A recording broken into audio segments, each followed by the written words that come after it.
made are correct. The professional organizations like the American Academy of Pediatrics, like the American College of Obstetrics and Gynecology, we also have a website at our Vaccine Education Center at Children's Hospital Philadelphia where we try and provide accurate and up-to-date information. And so there are sources out there, and I think we have to do everything we can to make sure people understand that, especially that clinicians and nurses and others who are giving advice understand where they can go for the best advice, because I think your questioner is right. I think that the Health and Human Services and the CDC and the Advisory Committee for Immunization Practices are no longer those sources.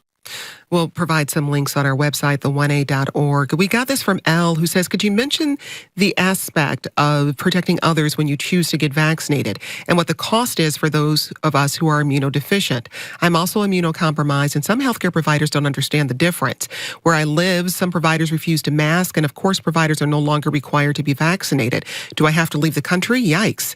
And Jean says, is it legal for Americans to get vaccines in Canada and other foreign countries? Eliza also says, since Angie Rasmussen is in Canada, what does she know and think about this? Can we just trust the Canadian equivalent of the CDC instead, Angie? Well, so yes, actually on that last question, our health systems in Canada remain robust. So the Public Health Agency of Canada, NACI, which is our National Advisory Committee on Immunization, which is equivalent to the ACIP, are still reliable. They're still staffed with experts. They're still making evidence-based recommendations. So yes, people can trust the information that comes from the Canadian government. They can also trust information that comes from governments in the European Union and that sort of thing. What I think is more challenging is the question of whether or not people could come to Canada to access vaccination. And that's actually a lot more challenging because of the way the Canadian health system works. The government pays for our vaccines, essentially. So people from other countries are not eligible to come up and get those vaccines.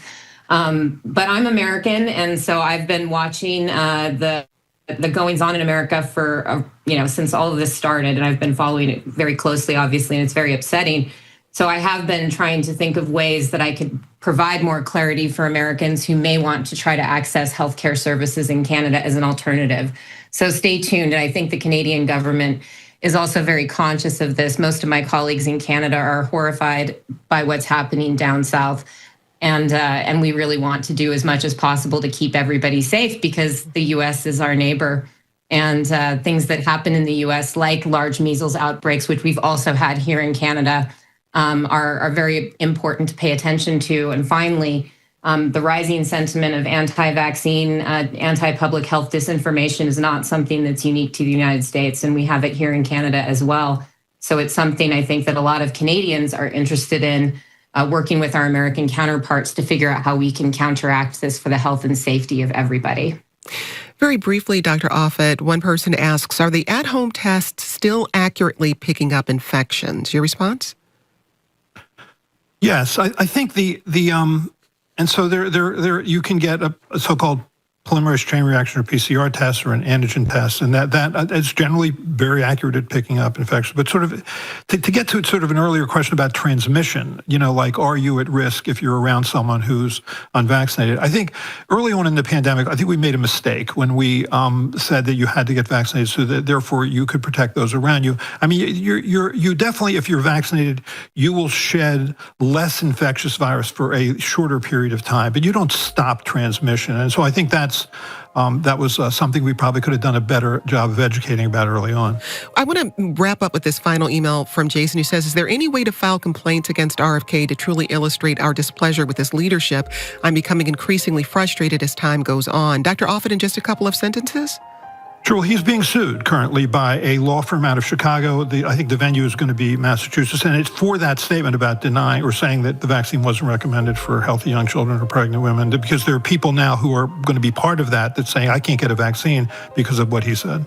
And we'll keep watching that story as it plays out. That's Dr. Paul Offit. He's a pediatrician specializing in infectious diseases. He's an expert on vaccines, immunology, and virology.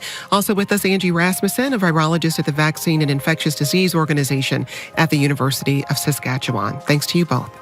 Today's producer was Haley Blassingame. This program comes to you from WAMU, part of American University in Washington, distributed by NPR. I'm Jen White. Thanks for listening. We'll talk again tomorrow. This is 1A.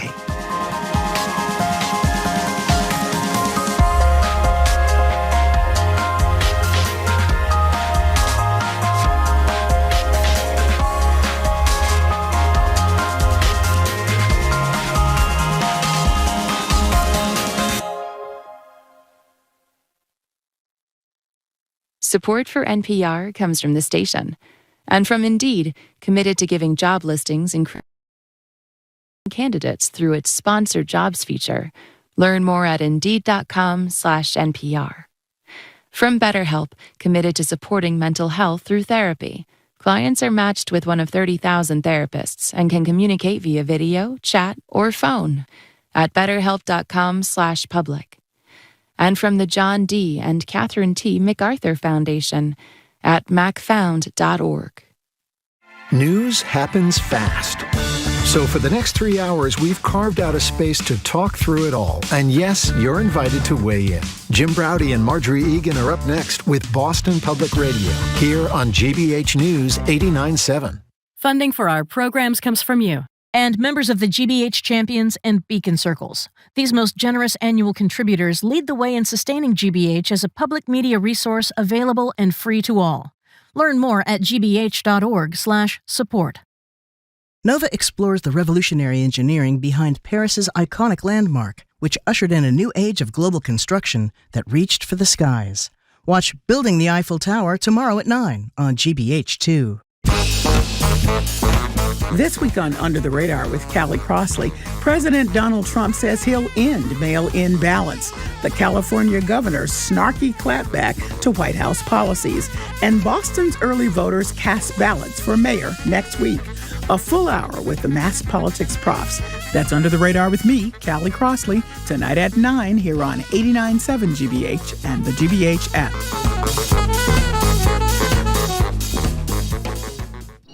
You're listening to 89.7 WGBH HD1 Boston.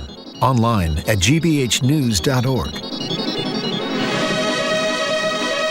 GBH News. What matters to you? I'm Jim Braude, ahead on the 11 o'clock hour BPR, not from the Boston Public Library. We'll maybe be back there on Tuesday. Senator Elizabeth Warren joins us in studio.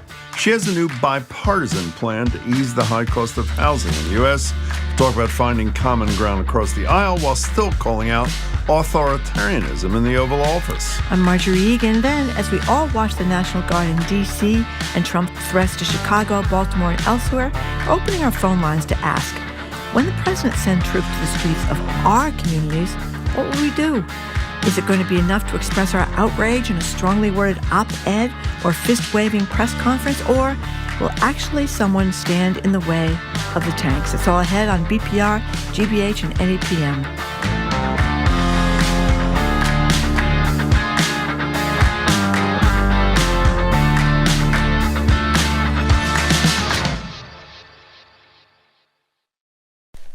Live from NPR News in Washington, I'm Windsor Johnston. A man who was illegally deported to El Salvador by the Trump administration in March must remain in the U.S. until early October. A judge set the next court date for Kilmar Abrego Garcia this morning. Separately, he's renewing his bid for asylum in the United States. The Department of Transportation says it's taking over management of Union Station, a major transportation hub in Washington, D.C.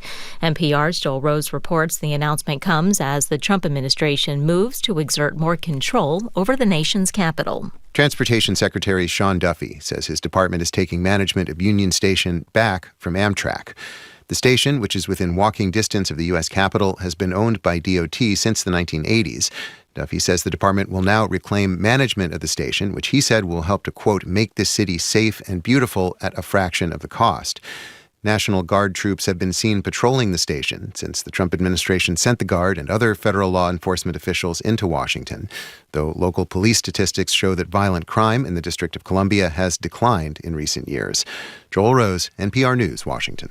Dozens of Republican lawmakers from Indiana visited the White House on Tuesday as the Trump administration pushes the state to move ahead with a redistricting plan that could favor the GOP in next year's midterms.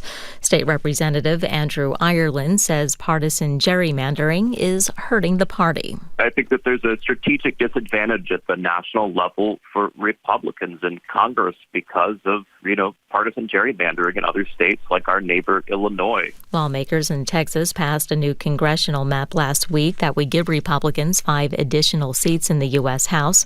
Other states are also considering plans to draw new maps ahead of the midterms, including California, Ohio, and New York. This next story discusses suicide. The family of a 16-year-old who took his own life this spring is suing the artificial intelligence company OpenAI and its founder, Sam Altman. They say the company's chatbot provided their son with disturbing advice and guidance. NPR's John Ruwitch reports. The lawsuit says that Adam Rain of Southern California had extensive conversations with ChatGPT in the final weeks of his life. The suit alleges that the chatbot caused his suicide by isolating him from his family, encouraging self-harm and suicidal ideation, and even providing detailed instructions for perfecting a noose. The case raises questions about what level of responsibility AI chatbots have for user safety. OpenAI says in a statement it has safeguards in place to try to help people in crisis, but that they can become less reliable in long interactions rather than short exchanges. John Ruwitch, NPR News. This is NPR. Good morning. With the latest from the GBH Newsroom, I'm Henry Santoro. The Labor Day holiday is traditionally one last opportunity for people to get away during summer.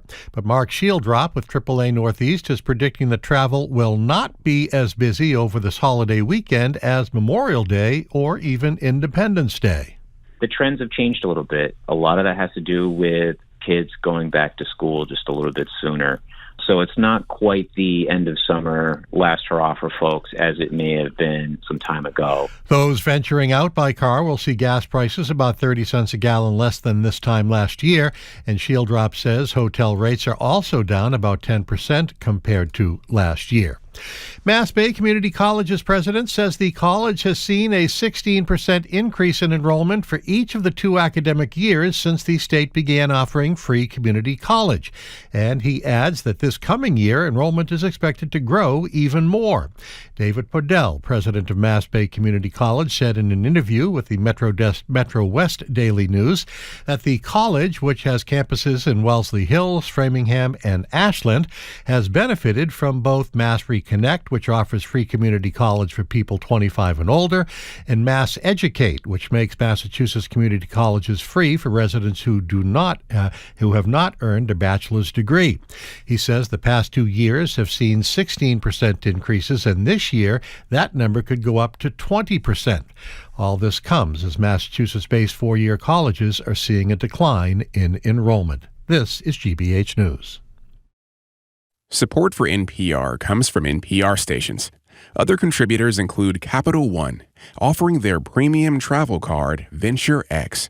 What's in your wallet? Terms apply. Details at CapitalOne.com. And listeners like you who donate to this NPR station.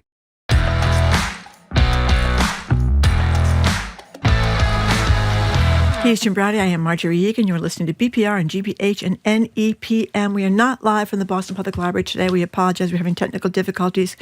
We hope to be back on Tuesday. We are streaming at youtube.com/GBH News.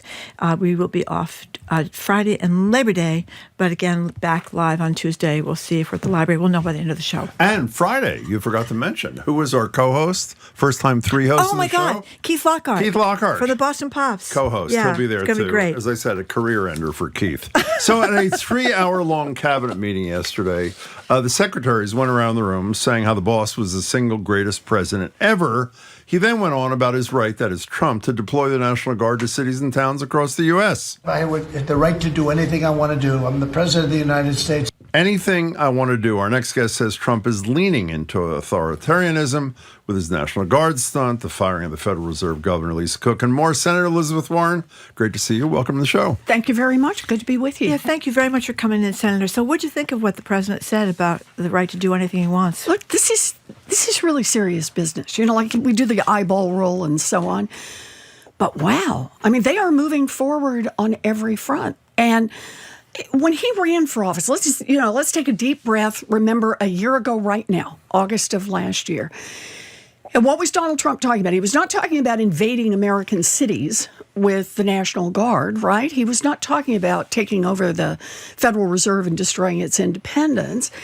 He was not talking about stopping cancer research or shaking down universities. What was he talking about? He said he would lower costs for American families on day one. Those were his words, on day one. And the very first interview he gave after he was elected, and they said, so why did you win? And he said, because I promised to lower costs for American families on day one. Okay, so now we're at, what is this, day 220? I keep marking them off, right?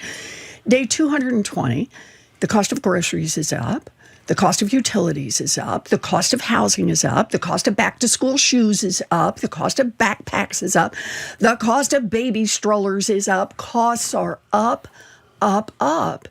And Donald Trump wants to put on the Donald Trump show and not address the very thing he got elected to do. In fact, Donald Trump is driving up costs with his tariff policies, with his energy policies, and with the chaos that he's creating in this What'd you tell us about Union Station when you walked into the studio? So I just saw a little bleep come across my phone that Donald Trump is now taking over Union Station in Washington, D.C.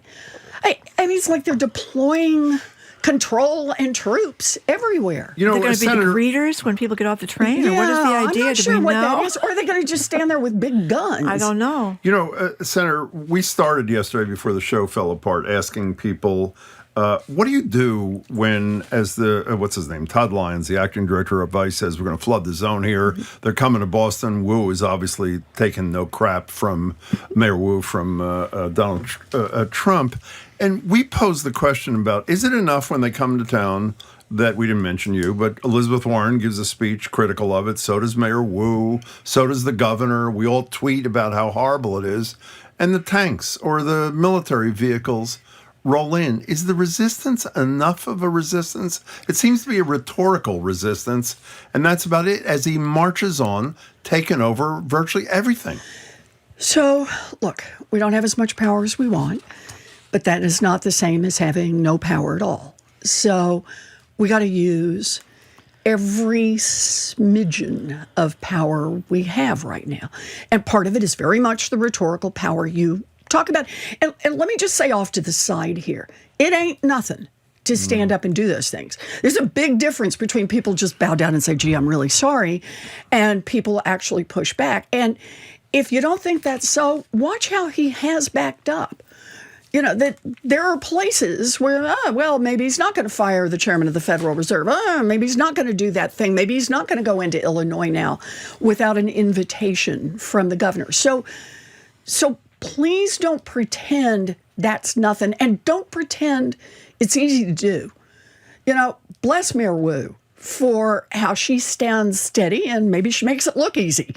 But the truth is, it isn't. And it's a calculation. But let me do the second part. There's a whole lot more that is underneath that, you know, like the duck's feet that are paddling here. And that's the things like, no, I will not give you access to the data. No, I will not let you into my public schools. No, I will not. In other words, there are key points here. The part I think that Donald Trump is looking for is that the response turns even slightly violent, and that gives Donald Trump an excuse to bring in the troops. So it's got to stay, you got to keep this nonviolent. Violence is never the answer, but you got to use all the tools you've got. But if as compelling as your response is, Senator Warren, would you not say that the most recent poll, which shows 24% approval for your party, 56% disapproval, suggests that that response is not registering with the American people? You know, look, it's tough out there, and I get it. I get it why people are frustrated. I'm not here to apologize. Mm-hmm. I'm here to say, here's the panoply of tools we've got. Let me show you the toolbox. Here's what's in the toolbox, and we're picking them up, and we're using every piece of them. And by the way, we are also innovating as we go along. I just got to say, I don't know about you two, but I'm like really enjoying Gavin Newsom reminding us what those tweets that are coming out from Donald Trump really look like when somebody else does them. And I am doubly enjoying Fox News losing its shit over the fact that Gavin Newsom sounds like Donald Trump in his tweets. Because Newsom is pushing back. He's pushing back. Who thought that California would be doing a redistricting proposal? But it is. And that is a meaningful pushback. Go, Gavin. We're talking to Senator Elizabeth Warren. One of the things one of the theories about the Democrats' travails has to do with the promising and not producing. Yeah. And I think of things, you have been a long time champion of better child care. You talked about it when you ran for president. We've been talking about child care now for about 50 years. And the sense is that no matter what you think of Trump, a lot has changed since he's been in office. A lot of it is illegal, we know that, but nonetheless, he's done something. Mm-hmm. And the Democrats have been talking about child care, parental leave, those kinds of things. Healthcare, obviously, with Obamacare. Biden did do some things. I'm not going to take that away from him with the environment, the CHIPS bill and stuff. But the sense that on the bread and butter, meat and potato issues, the Democrats talk and don't produce. Mm-hmm. That's the whole theory of that abundance book that's getting a lot of talk. What do you think? So look, I think there's a lot of truth in the fact that the Democrats, those are the facts. You just can't ignore the facts. Here are the things we said we would fight for and that we have not produced on. And let's face it, there are differences within our own party around this. There are a lot of folks who think, raise taxes on billionaires. I'm not so sure about that. Now, I think our party has shifted and come into better alignment. But if I can, Marjorie, let me just push back on one thing.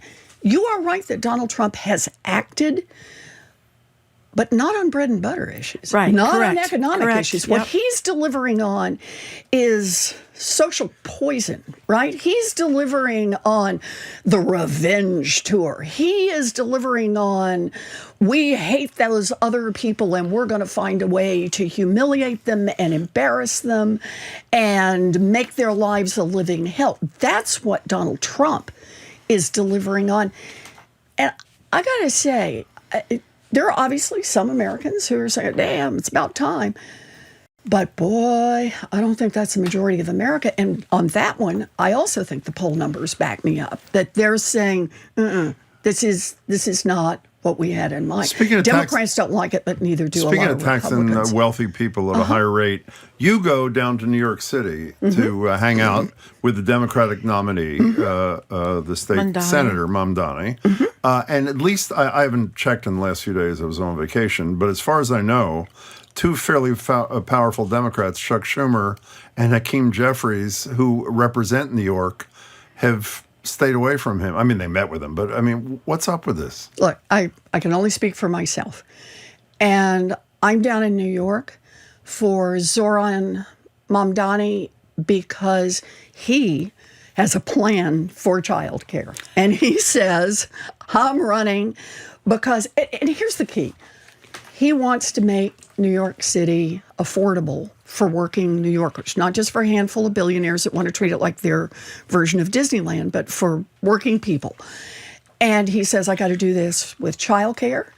I got to do this with groceries, right? And I got to do this with housing. And here are my plans to do that. And for me, that's what this whole business ought to be about. That's why I'm in politics. I want working families to have a better chance in this whole country. Mamdani wants to do it in New York City, and I want to help him.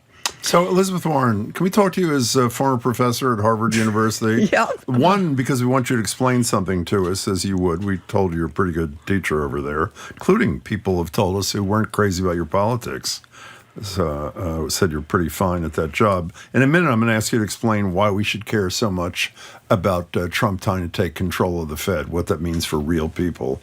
But before we do, what's your opinion of Harvard? Alan Garber, the president, got a lot of praise. I think he got a standing ovation at graduation because he's allegedly standing up. And then just to pick one example, all of a sudden a Black Lives Matter banner that's been up at Harvard outside two professors' offices for ages is ordered to be taken down. And I think I speak for Marjorie.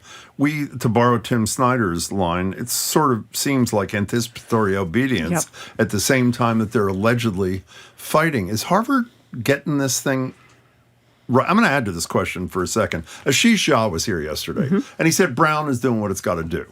The week before, Lee Pelton, who just got the President's Award from Harvard a few months ago, Harvard's doing what it has to do.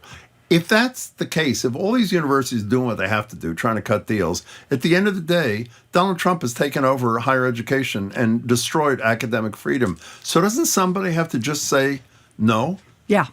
Somebody has to say no. Should it be Harvard? Yes. It should be Harvard. Yes. And are they? Because if Harvard doesn't say no, it gets a whole lot harder for anybody else to say no. And understand what's happening here. It's just plain old shakedown. That's all this is about. This is not about anti-Semitism was kind of the undercolor that they went in, the pretense. Harvard has done its reports, its work on that, and says there are places they need to change and want to change and should change. And that's good. That's what Harvard should be doing. Donald Trump is engaged in the shakedown game. And he's engaged in it here. He's engaged in it with corporations. He's engaged in it in foreign countries. He's saying to foreign countries, hey, you want to be able to export your goods to the United States? You got to come bend the knee to me. I don't know. So should Harvard give $1? He wants $500 million. Should they give him a nickel? Look, I am not in the middle of the negotiations. You talk to Harvard? I don't talk about private conversations. Okay. And I'm not in the middle of the negotiations. But I want to make it clear. This is a shakedown. And the problem we've got is that the president saw this in this country. When he decides to use all of the power of the federal government to come down on any law firm, on any college, on any corporation, on any country, damn, that is a lot of power he can bring to bear. So, but wait a second. So if it's a shakedown, to quote you, you, how can you not answer the question about giving him any money? If you give into a shakedown. Say no. So, say no. So they should give any money. My view is say no. No money from Harvard to... Say no. Fair enough. Don't you wonder why Harvard, Columbia, all these schools, Brown, University of Indiana, whatever it is, haven't gotten together in a collective no? This is sort of odd. Yeah. Well, look, we can play this throughout the economy, throughout the country. Look at these Republicans in the United States Senate. They know better. They know, we're going to go to it in a minute, I know, but they know, the Republicans who sit on the Senate Banking Committee, they understand the importance of the independence of the Fed. What is the importance of the independence of the Fed? Okay, let's do this for just one sec. Starting back in 1863, when we put our first, all right, banking regulators in place, we said, it's going to be a real problem if these guys are subject to politics because powerful interests, banks, will come in here and get rules that serve the banks and not the U.S. economy and the American people. So the whole idea was, how can we insulate? The Fed was built like with double, triple insulation with the idea that the Fed would make decisions based on data. And they would do their best to say, okay, here's where interest rates need to be set. Here's where regulation needs to be set based on the data in front of us. That is the whole idea behind it. And it is the international gold standard. The reason the Fed has such importance is that people, investors in the United States, but all around the world, say, when the Fed says here's what needs to be done on interest rates, there's a lot of confidence that, look, not that they got it 100% right, but that they got it as right as you could by looking at the data available. And what Donald Trump is doing right now is his very best to destroy that. Threatened to fire Jerome Powell, and you watch the markets tank, right, when that happened. Then goes after him and says, I think that you're spending too much money on renovating the Federal Reserve building. Did Powell humiliate him that day? Was that a great scene? Wasn't that a great, man. No, you got the wrong building. Wrong building. 5 years ago. Sorry. I did play and replay that little bit. And then now going after Lisa Cook, and so what's happening is you've got, at this cabinet meeting yesterday, the importance of this cabinet meeting is that here are the heads of these different agencies, all of which have some power, some autonomy, some access to your personal information, and they're all in there just slobbering on Donald Trump and saying with words, with body language, with sounds, whatever you want, Mr. President. it would be my deepest honor to deliver. And that means in the shakedown, to bring it back to what's happening here, Donald Trump has a lot of power. Did you hear that a part of what happened yesterday is that different cabinet secretaries talked about different ways they could go after Harvard? Why? Because Harvard has what kind of nothing. It's because we want to go after them because that's them. We're us. We're the red shirts. Those are the blue shirts. Let's go see what we can do to destroy the enemy, as they see it. But getting back to the Fed and Lisa Cook for a second, though, I mean, he's got something. We don't know if she misrepresented on her mortgage. If she said she had 2 primary residents, she could only have obviously 1 primary resident. We also know that a court has adjudicated that Donald Trump inflated his own properties to cheat on his taxes. So he's already been adjudicated to have done what he's accusing. What are you going to say? So if she goes, he goes? Is that well, I mean, now, wait, are we talking about a trade here?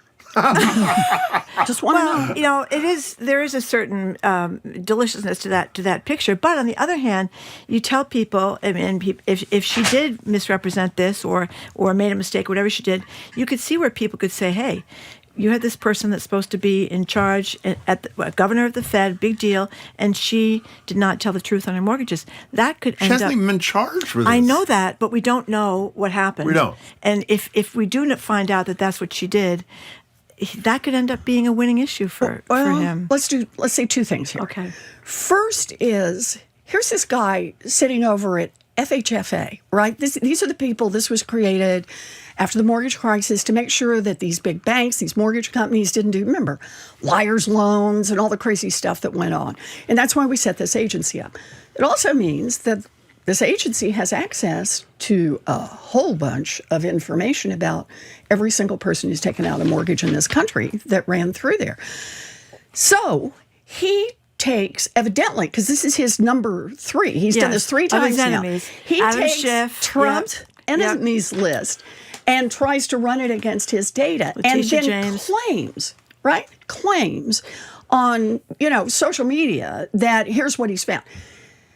Fine. Let's have the Justice Department do the investigation. Let's find out. Because I just don't want people jumping ahead. Because now she's a person who has to go get a lawyer, has to go through all of this. We just can't assume what we don't know. But I want to do the second part. And that is, how about we follow the law about the Federal Reserve Bank? Right.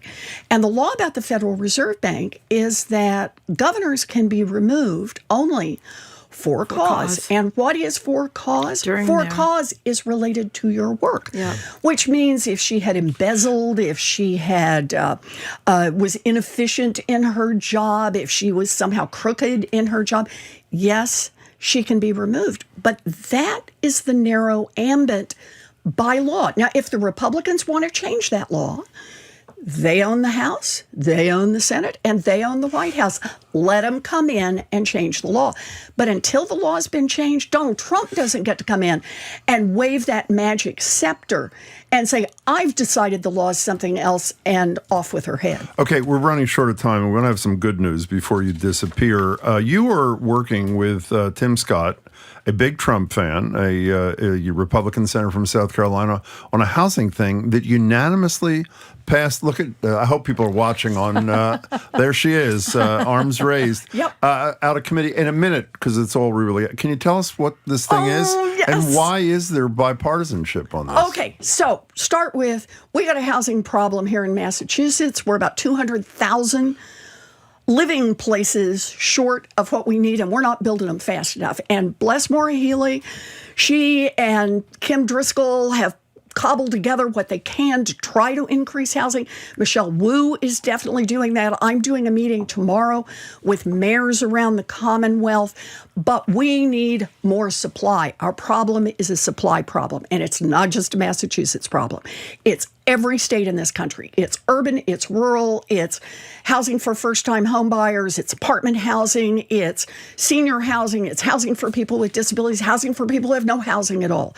We need more housing. So what we did is Tim Scott had a bill on a piece about opportunity zones in housing, and I said, why don't we see if we can build something out and get a lot of good ideas together and pass them in a bill. It's not like a single rifle shot. Think of this as a big meatball of ideas. And this one has new tools in it to bring down the cost of building new housing. Like it changes, for example, the EPA rules for building new housing and infill housing, which is kind of a challenge. You change those rules, you make it a little faster to get housing approved and up. It has changes in it on manufactured housing and makes it easier to do more off-site construction. It's got my own personal, that I got in here, the innovation fund that says if you're a town or city that is coming up with new ideas, we're not going to tell you how to do it, but if you are making changes that reduce the cost of building new housing units and you deliver on that, federal government will put some additional money on the table that you can then use to build an elementary school, to build more sewer connections. In other words, why this is so important is the federal government has really not had a role in housing other than doing mortgage financing and the little bit of public housing. And this is the first time that we have said, as of the Senate, we're only in the Senate right now, federal government has a role in expanding the access to housing. Unbelievable. We'll talk more about it. Before you go, we have the most important topic. Absolutely. The most important thing you can answer briefly. We know you spoke about Taylor Swift at your comments at Bridgewater State. Do you know yet what you're wearing to the wedding, or you don't know? Oh, that's so exciting. I'm not there yet. You're not there yet. You'll let us know what you're wearing? I totally we appreciate it. Okay.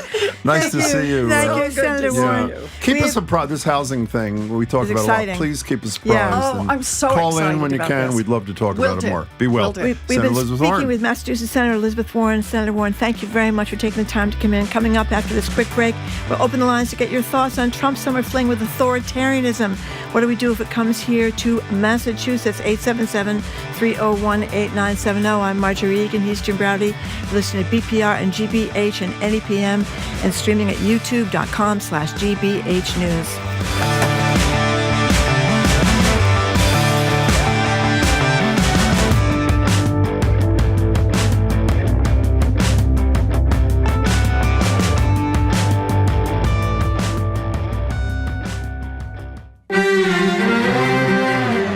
A plane ticket when this option pops up to pay a few bucks to offset the carbon footprint of your flight.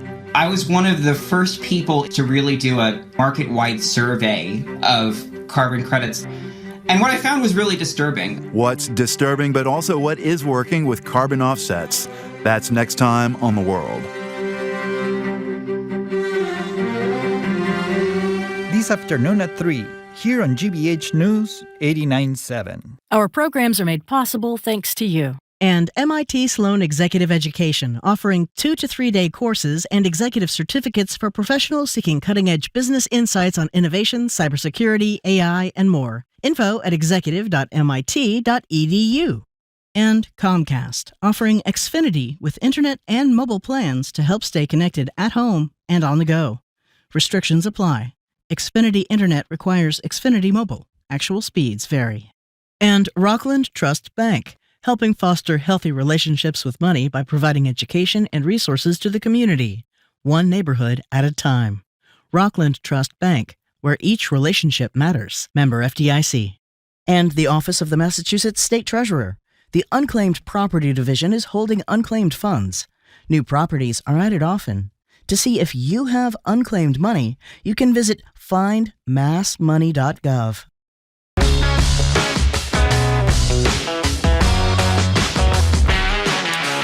Welcome back to BPR on GBH and NEPM. Marjorie Egan, Jim Browdy. We are not live at the library today. Our apologies. We're streaming at youtube.com/GBH News. We're off tomorrow and Friday and Labor Day.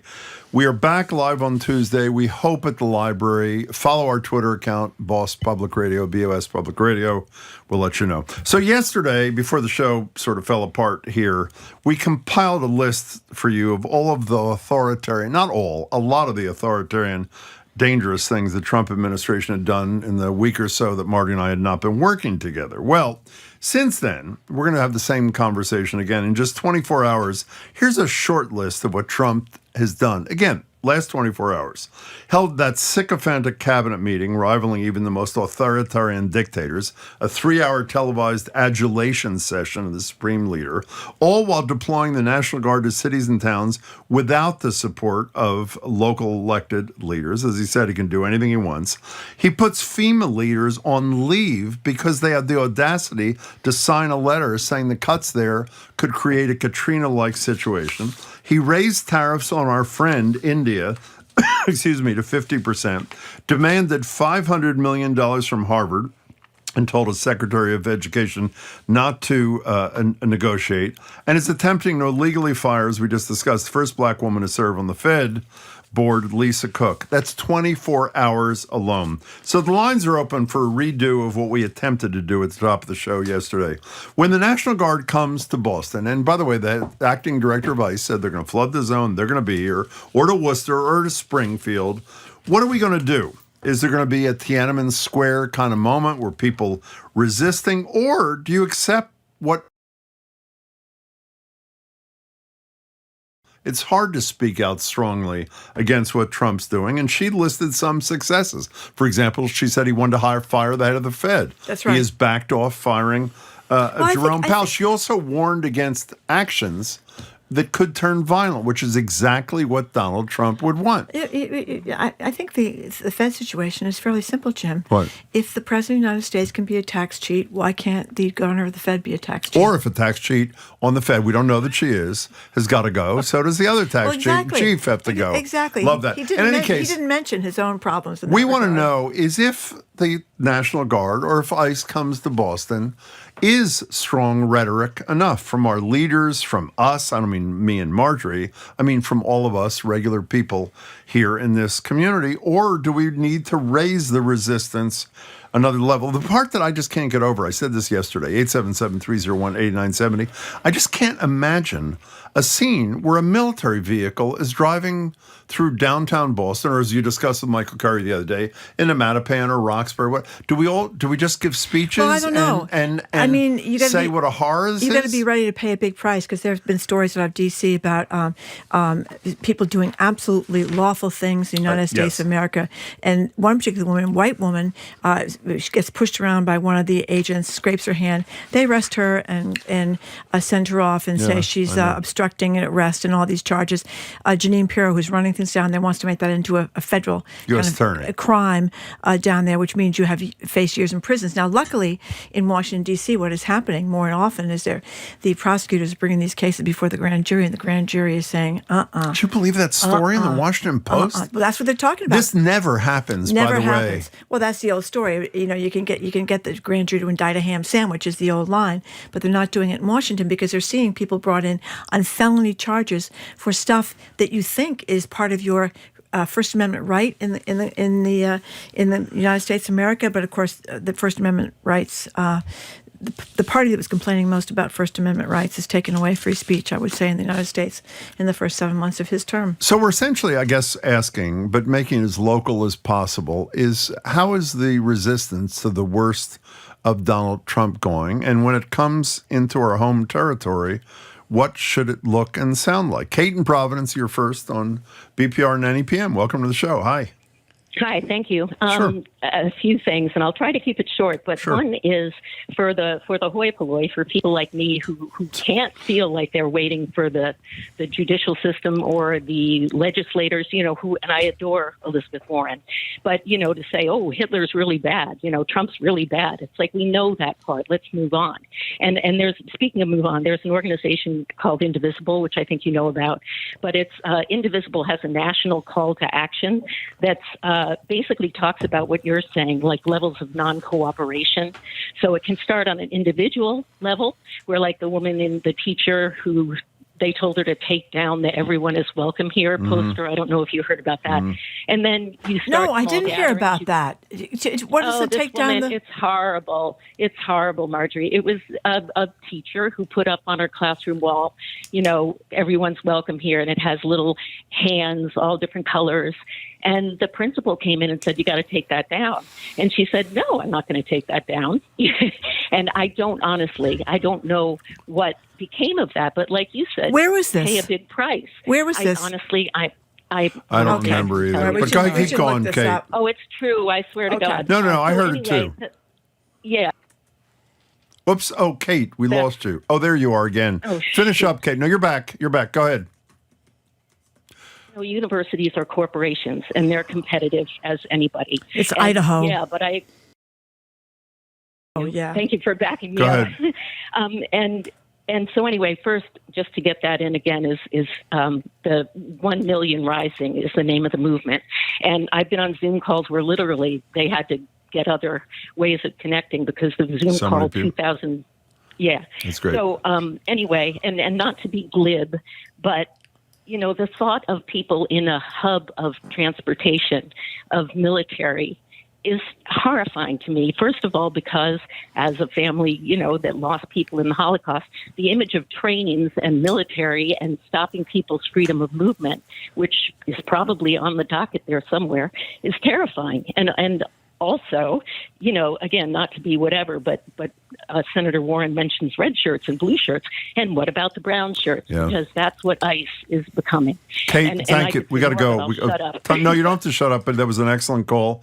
Thank you for making it. Just a ton of calls. We want to hear from as many people as we can. 877-301-8970. Thank you for Kate for alerting me to that. I didn't even know about it. Yeah. Here's the teacher. I was told that everyone who's welcome here is not something everyone believes, so that's what makes it a personal opinion.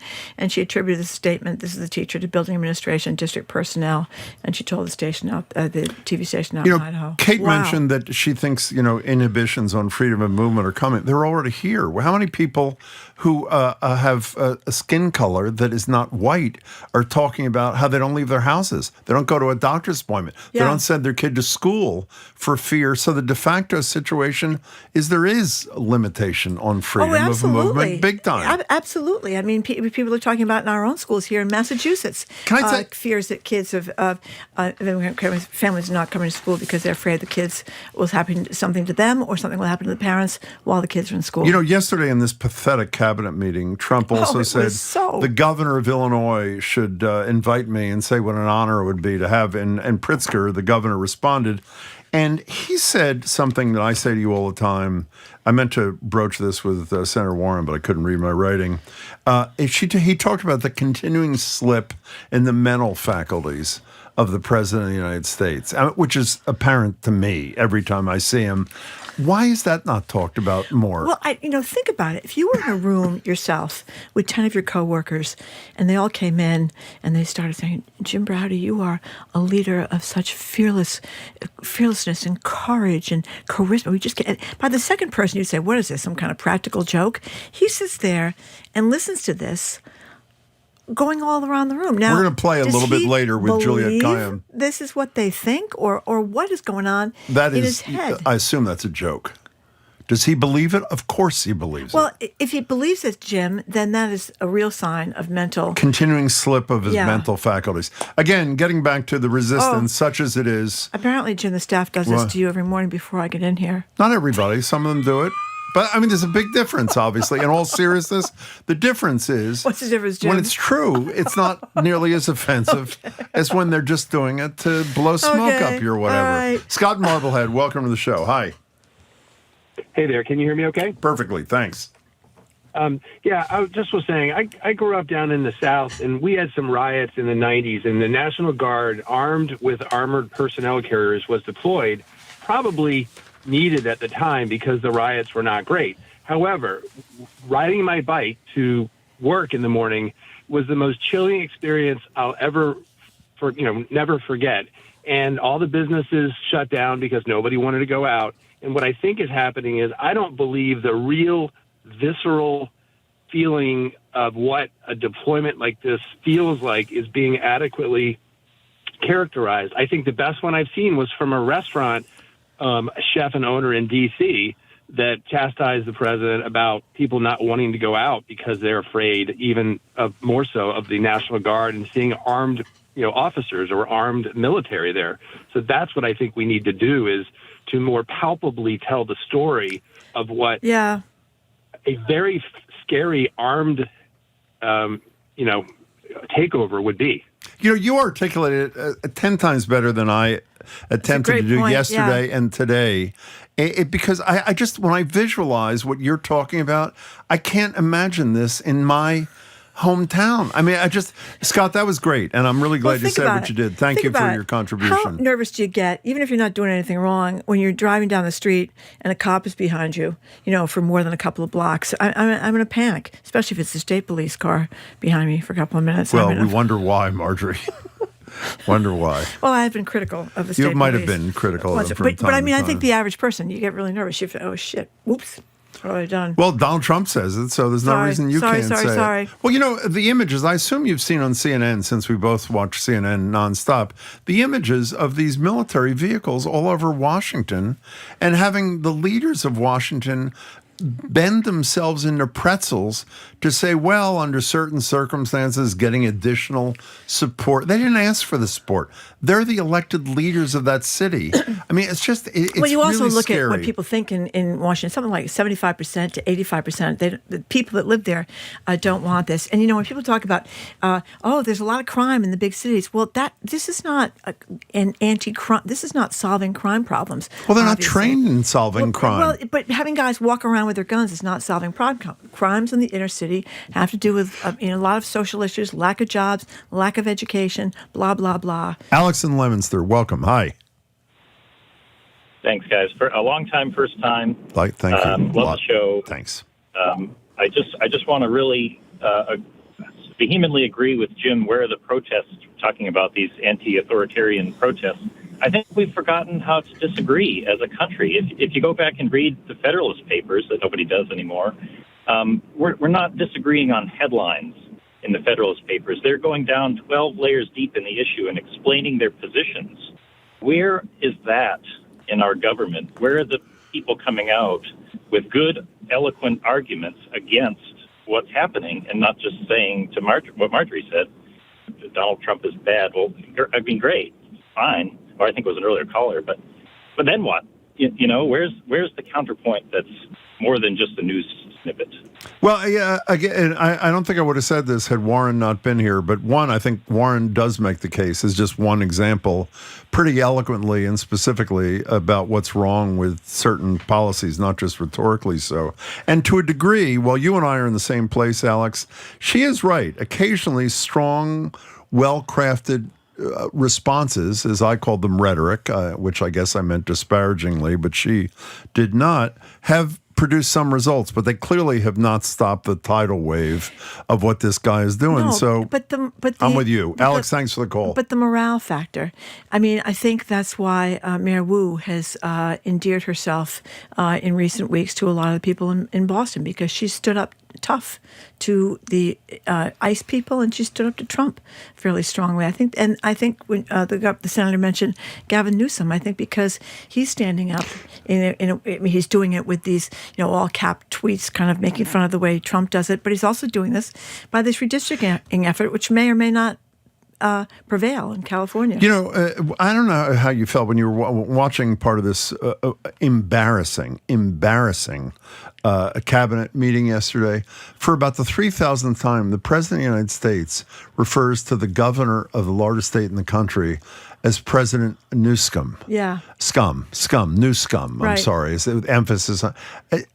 What kind of human being? They've just, they've just sold their souls, and you wonder. They're all nodding, by the way, as he's doing this. Home to their spouse or their kids. I mean, would you want to get within 50 feet of somebody who does that, or your children? How do you explain yourself to your children? But I think a lot of people are just kind of brainwashed, and I think that maybe. Are you about to read one? Well, we get a lot of brainwashed text messages. Well, which of this?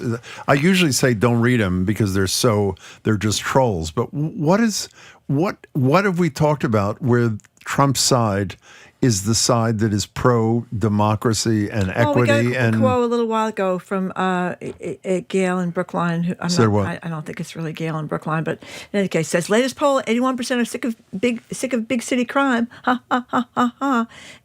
But Gail in Brookline, as I think this is not going to solve crime problems in the big cities. Is that what you think? I mean, that's what people say. They're buying this idea that this is going to solve a big city crime, or they're saying that it's all the Democrats screwed up by having trans athletes in sports. That's like the big issue. Even though what do you think? 10 athletes in the NCAA? I think there were under 10 in all of stuff. the NCAA. And saying that Trump has done nothing for the working man and woman. I think that was Kevin from New Hampshire. But you look at the states that have done something on minimum wages. Well, it's not red states. When you look at states that have done something on health care, that federal minimum wage is $7, I think, and 25 cents. For the most part, I think, and maybe I'm wrong, but I think almost every state that's raised has been a blue state. I could be wrong about that.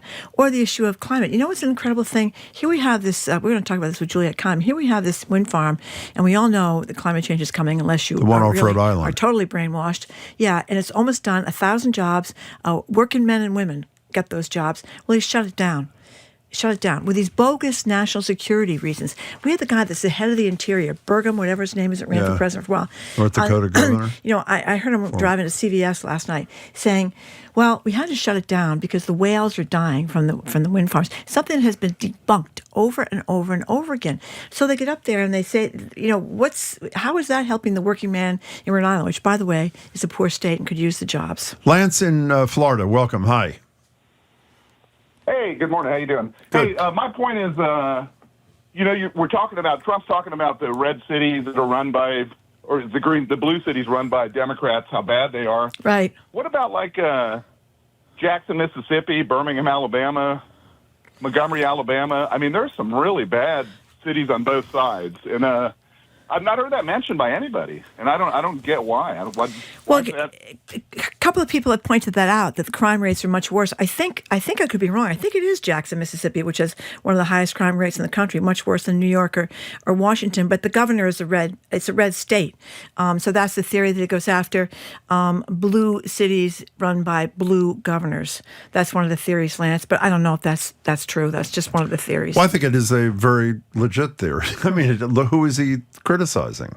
He is criticizing exactly Democrats and yeah. And by the way, that's also, Lance, thanks for your call. That's also a great way to lead a country, by the way, is that let's assume there is the level of problem unresolved in major American cities. Let's assume he's right for once. Is the way to solve it is to denigrate the people who are elected by the people in that community as clueless, as slobs, as losers? It's also obviously a racist attack on black and brown people because considerable numbers of people in the inner cities of America are people who came here recently from other countries or African Americans or and poverty is the big issue. I mean, can I get there's back not a lot of crime in rich towns. When you speak about people of color, again, it is really hard, I'm sure, to ask a tough question of the President of the United States.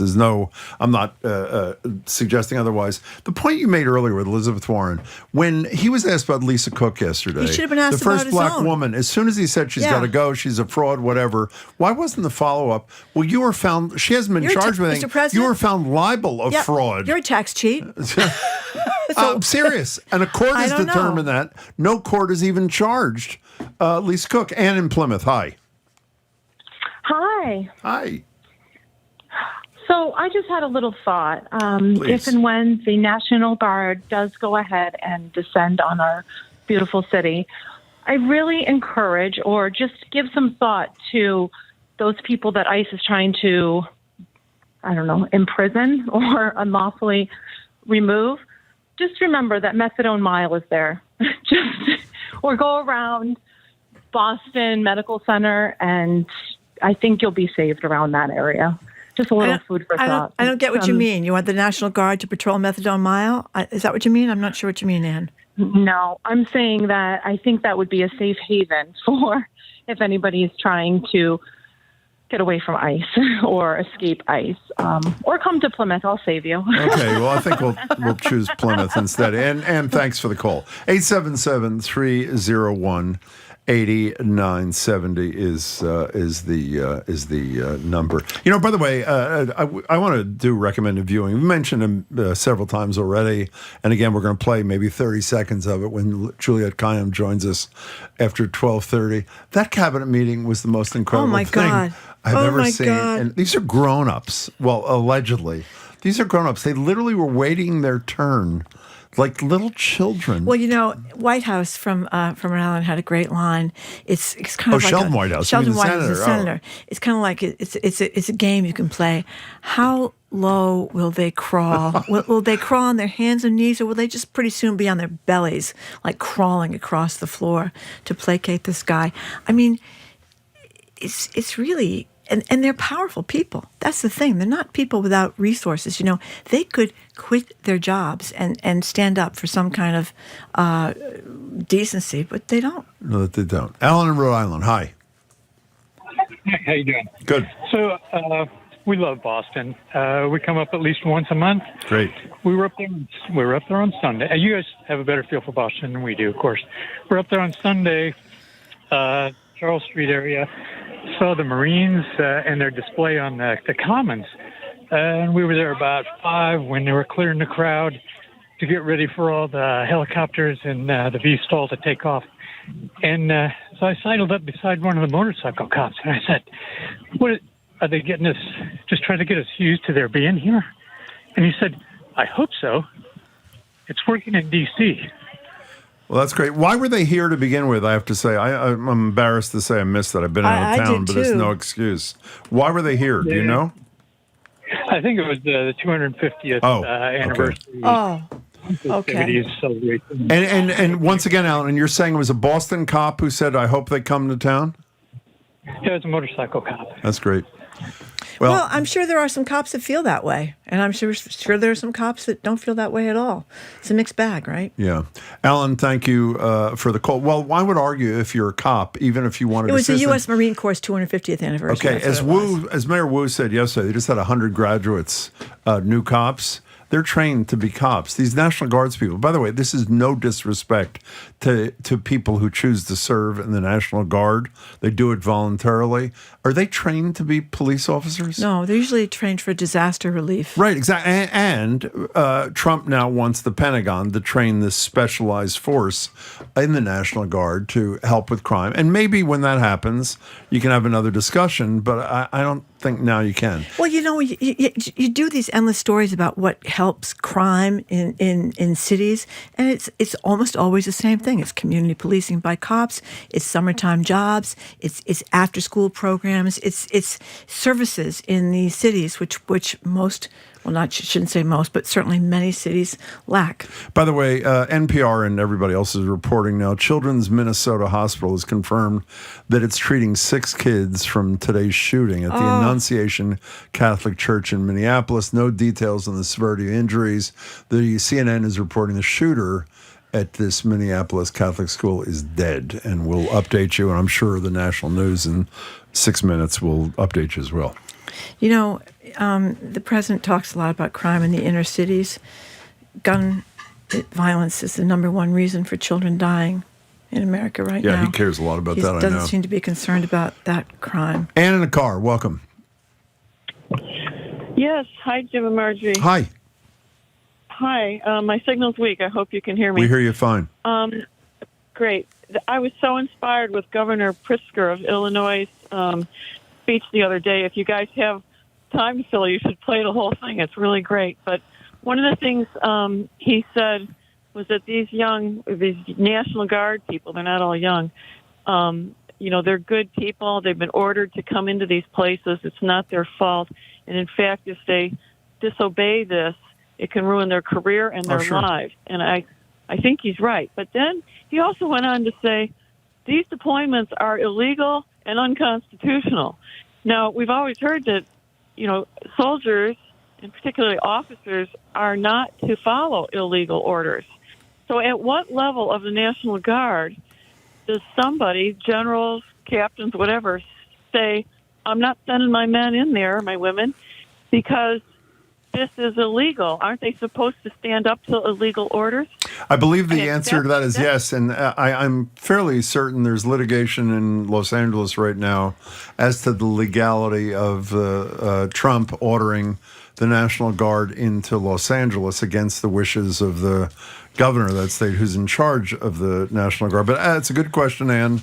We'll look into it, and thanks for your thoughts. Overall, the military is one of the areas that has not kowtowed yet to the president, but now he's asked all these new 4-star generals to come in and meet with him, and he's fired a lot of the other generals. People like Hegseth just fired a general the other day. Yeah. For telling what he thought was the truth about the impact of the bombing of Iran. Is this what you're talking about? Yeah. Well, that exactly when they said we decimated the whole Iranian. But so we'll see what happens because he's managed to put so many people under his thumb. Maybe the military's next. I hope not. The bottom line of this, I don't think we resolve the issue, obviously, at all. We'll continue to talk more about it, about what is the appropriate way to resist undemocratic, unconstitutional, grotesque behavior by a president of the United States. But I think people have to be thinking about this and decide what everybody can do, whatever they deem to be appropriate, to make sure they are heard. And if it's just words, then that's a start. But I'm not sure that's enough. You better get your go bag together just in case you're one of the people that's arrested for expressing your you have a go bag? Constitutional rights. No, but maybe I should get one. The notion that you could get a go bag together is so ridiculous. Well, I mean, you've seen what's happened in D.C. where people out there expressing their constitutional rights are detained. I just thought of something. What? Don't you have a GBH dry bag? One of the things we do during bag. So maybe you can load that up. And you take your Eton emergency crank radio, and some you're all Advil, set. A couple of glasses of water by Tootsie Fruit gum. Okay, fine. Okay. We are saying goodbye to NEPM right now. We're very grateful to people that are listening to us up there. You can tune in, though, to the fabulous 413 starting at 3 o'clock in the afternoon. We're going to continue on here in Boston. Coming up after the new news, we're going to talk to Josh Kraft, who's running for mayor of Boston. He's going to join us in Studio 3, taking our questions and yours. I'm Marjorie Egan. He is Jim Browder. You're listening to BPR on GBH and NEPM and streaming at youtube.com/GBH News. Josh Kraft up next right here in Studio 3.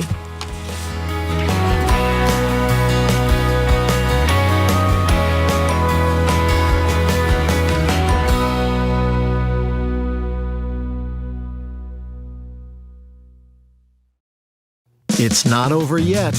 More smart conversation about community issues up ahead with Jim Browder and Marjorie Egan on Boston Public Radio.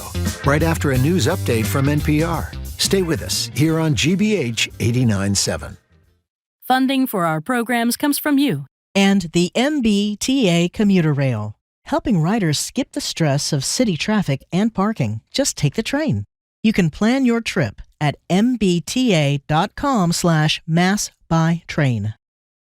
Deep in a tropical rainforest, researchers discover a troop of western lowland gorillas. Follow along for a rare look at life amidst these giants and watch nature. Gorilla. Tonight at 8 on GBH2. You're listening to 89.7 WGBH HD1 Boston. Online at gbhnews.org.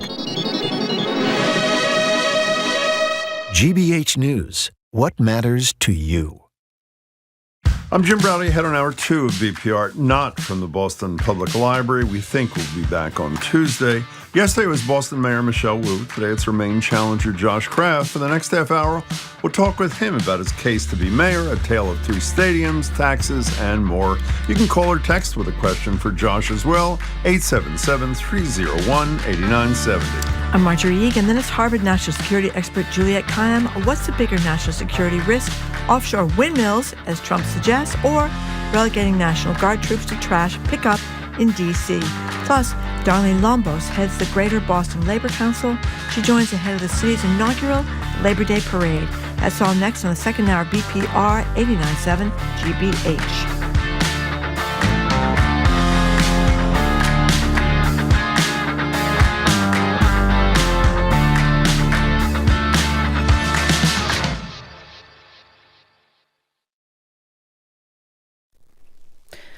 Live from NPR News in Washington, I'm Lakshmi Singh. Minnesota authorities are confirming at least 2 children have been killed, 17 people injured in today's shooting At the Annunciation Catholic Church in Minneapolis, earlier, Children's Minnesota Hospital confirmed with NPR that it was treating 6 children for injuries. We're awaiting new details from local authorities who are speaking to reporters now about the attack. The heavy presence of local, state, and federal law enforcement visible on school grounds just days into the new school year for students and teachers. We heard earlier from Senator Amy Klobuchar. Children are dead. There are families that have a deceased child. You cannot put into words the gravity, the tragedy, or the absolute pain of this situation. Apologies. That was actually Mayor Jacob Fry who was confirming fatalities from today's attacks. Again, we've just learned at least 2 children were killed and 17 people were injured. A Salvadoran national now fighting deportation to Uganda is expected to seek asylum in the U.S. Kilmar Abrego Garcia's attorneys are fighting to keep the Maryland resident from being deported a second time, months after he was wrongfully sent to a notorious prison in El Salvador.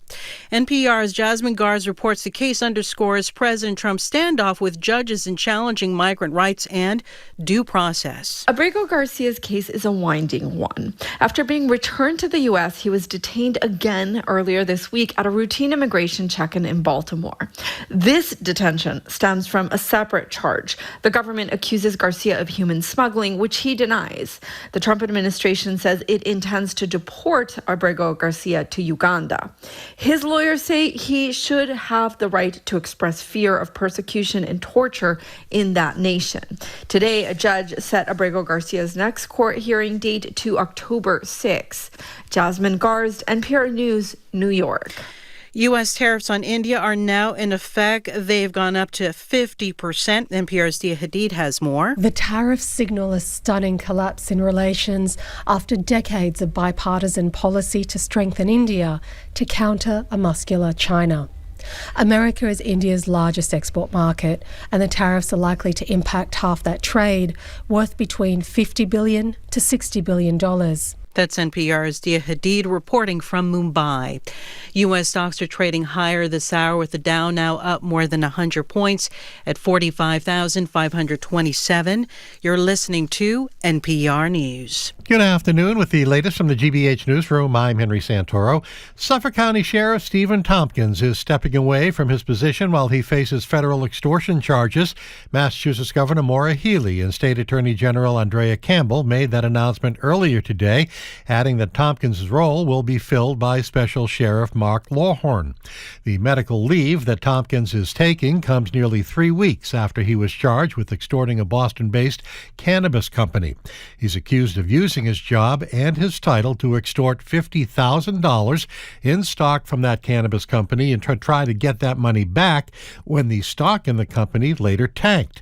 In a statement, Healey said the allegations against Sheriff Tompkins are serious and that the people of Massachusetts need to be able to trust in the integrity of the criminal justice system. Meanwhile, Michael Proctor, the former Massachusetts state trooper who was fired in connection with the Karen Reed murder case, is appearing back before the Civil Service Commission today for the second of 5 days of hearings on his bid to get his job back. Proctor has appealed his termination to the commission, which reviews appeals filed by certain state and municipal employees, including discipline. Mass Live reports that at last check, Daniel Moynihan, a lawyer for Proctor, is continuing his cross-examination of State Police Detective Kevin Dwyer. Dwyer was the lead investigator in Proctor's internal affairs case. Red Sox, Orioles play Game 3 of their 4-game series tonight in Baltimore, Day 4 of the U.S. Open in Flushing Meadows, where the weather has been great and the tennis even greater. This is GBH News. Support for NPR comes from NPR stations. Other contributors include Charles Schwab, offering investors choices like full-service wealth management, advice, investing, and trading on Thinkorswim. Learn more at schwab.com. And from the Doris Duke Foundation.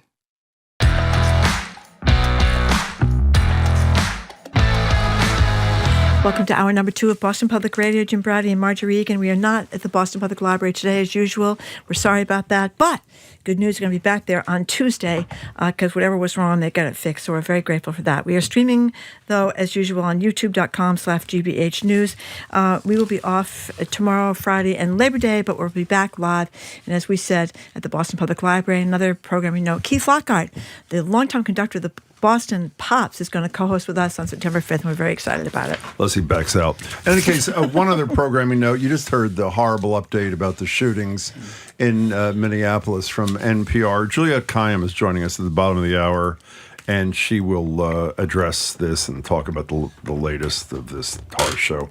In any case, now we're joined in Studio 3 by Josh Kraft. Josh, of course, is running to be mayor of Boston, looking to unseat Michelle Wu. First vote, preliminary vote, September 9th.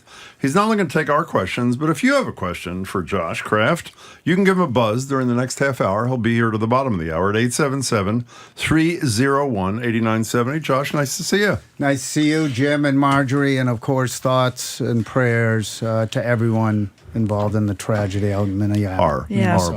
Horrible. So, Josh Kraft, you've not been doing great in the polls, but you seem to be optimistic. So tell us where that optimism comes from. What are you seeing? Well, the optimism, thanks, Margie. The optimism comes from being out in the communities, hearing from people, listening to people. Everywhere we go, myself, our team, volunteers, wherever we go, regardless of socioeconomics, race, ethnicity, language, we hear the same thing. People are frustrated. People don't feel connected to the city government. They don't feel listened to, and they want change. And we're going to work with that passion and that passion for change, and we're going to work hard and try to get as many folks as we can to the booth on September 9th. You know, Josh Kraft, you've criticized Mayor Wu on a whole bunch of fronts, and I'm sure you will today, and we'll give you as much opportunity as we have. But let's focus on one thing. How do you think she's dealt with the threats to Boston from Donald Trump and his minions? And would you have done or do anything differently vis-a-vis those threats than Mayor Wu has done? Listen, I think Mayor Wu's done a very good job with that. And as I said the last time I was on at the library, I just want to be clear. I think Donald Trump is unfit to be president.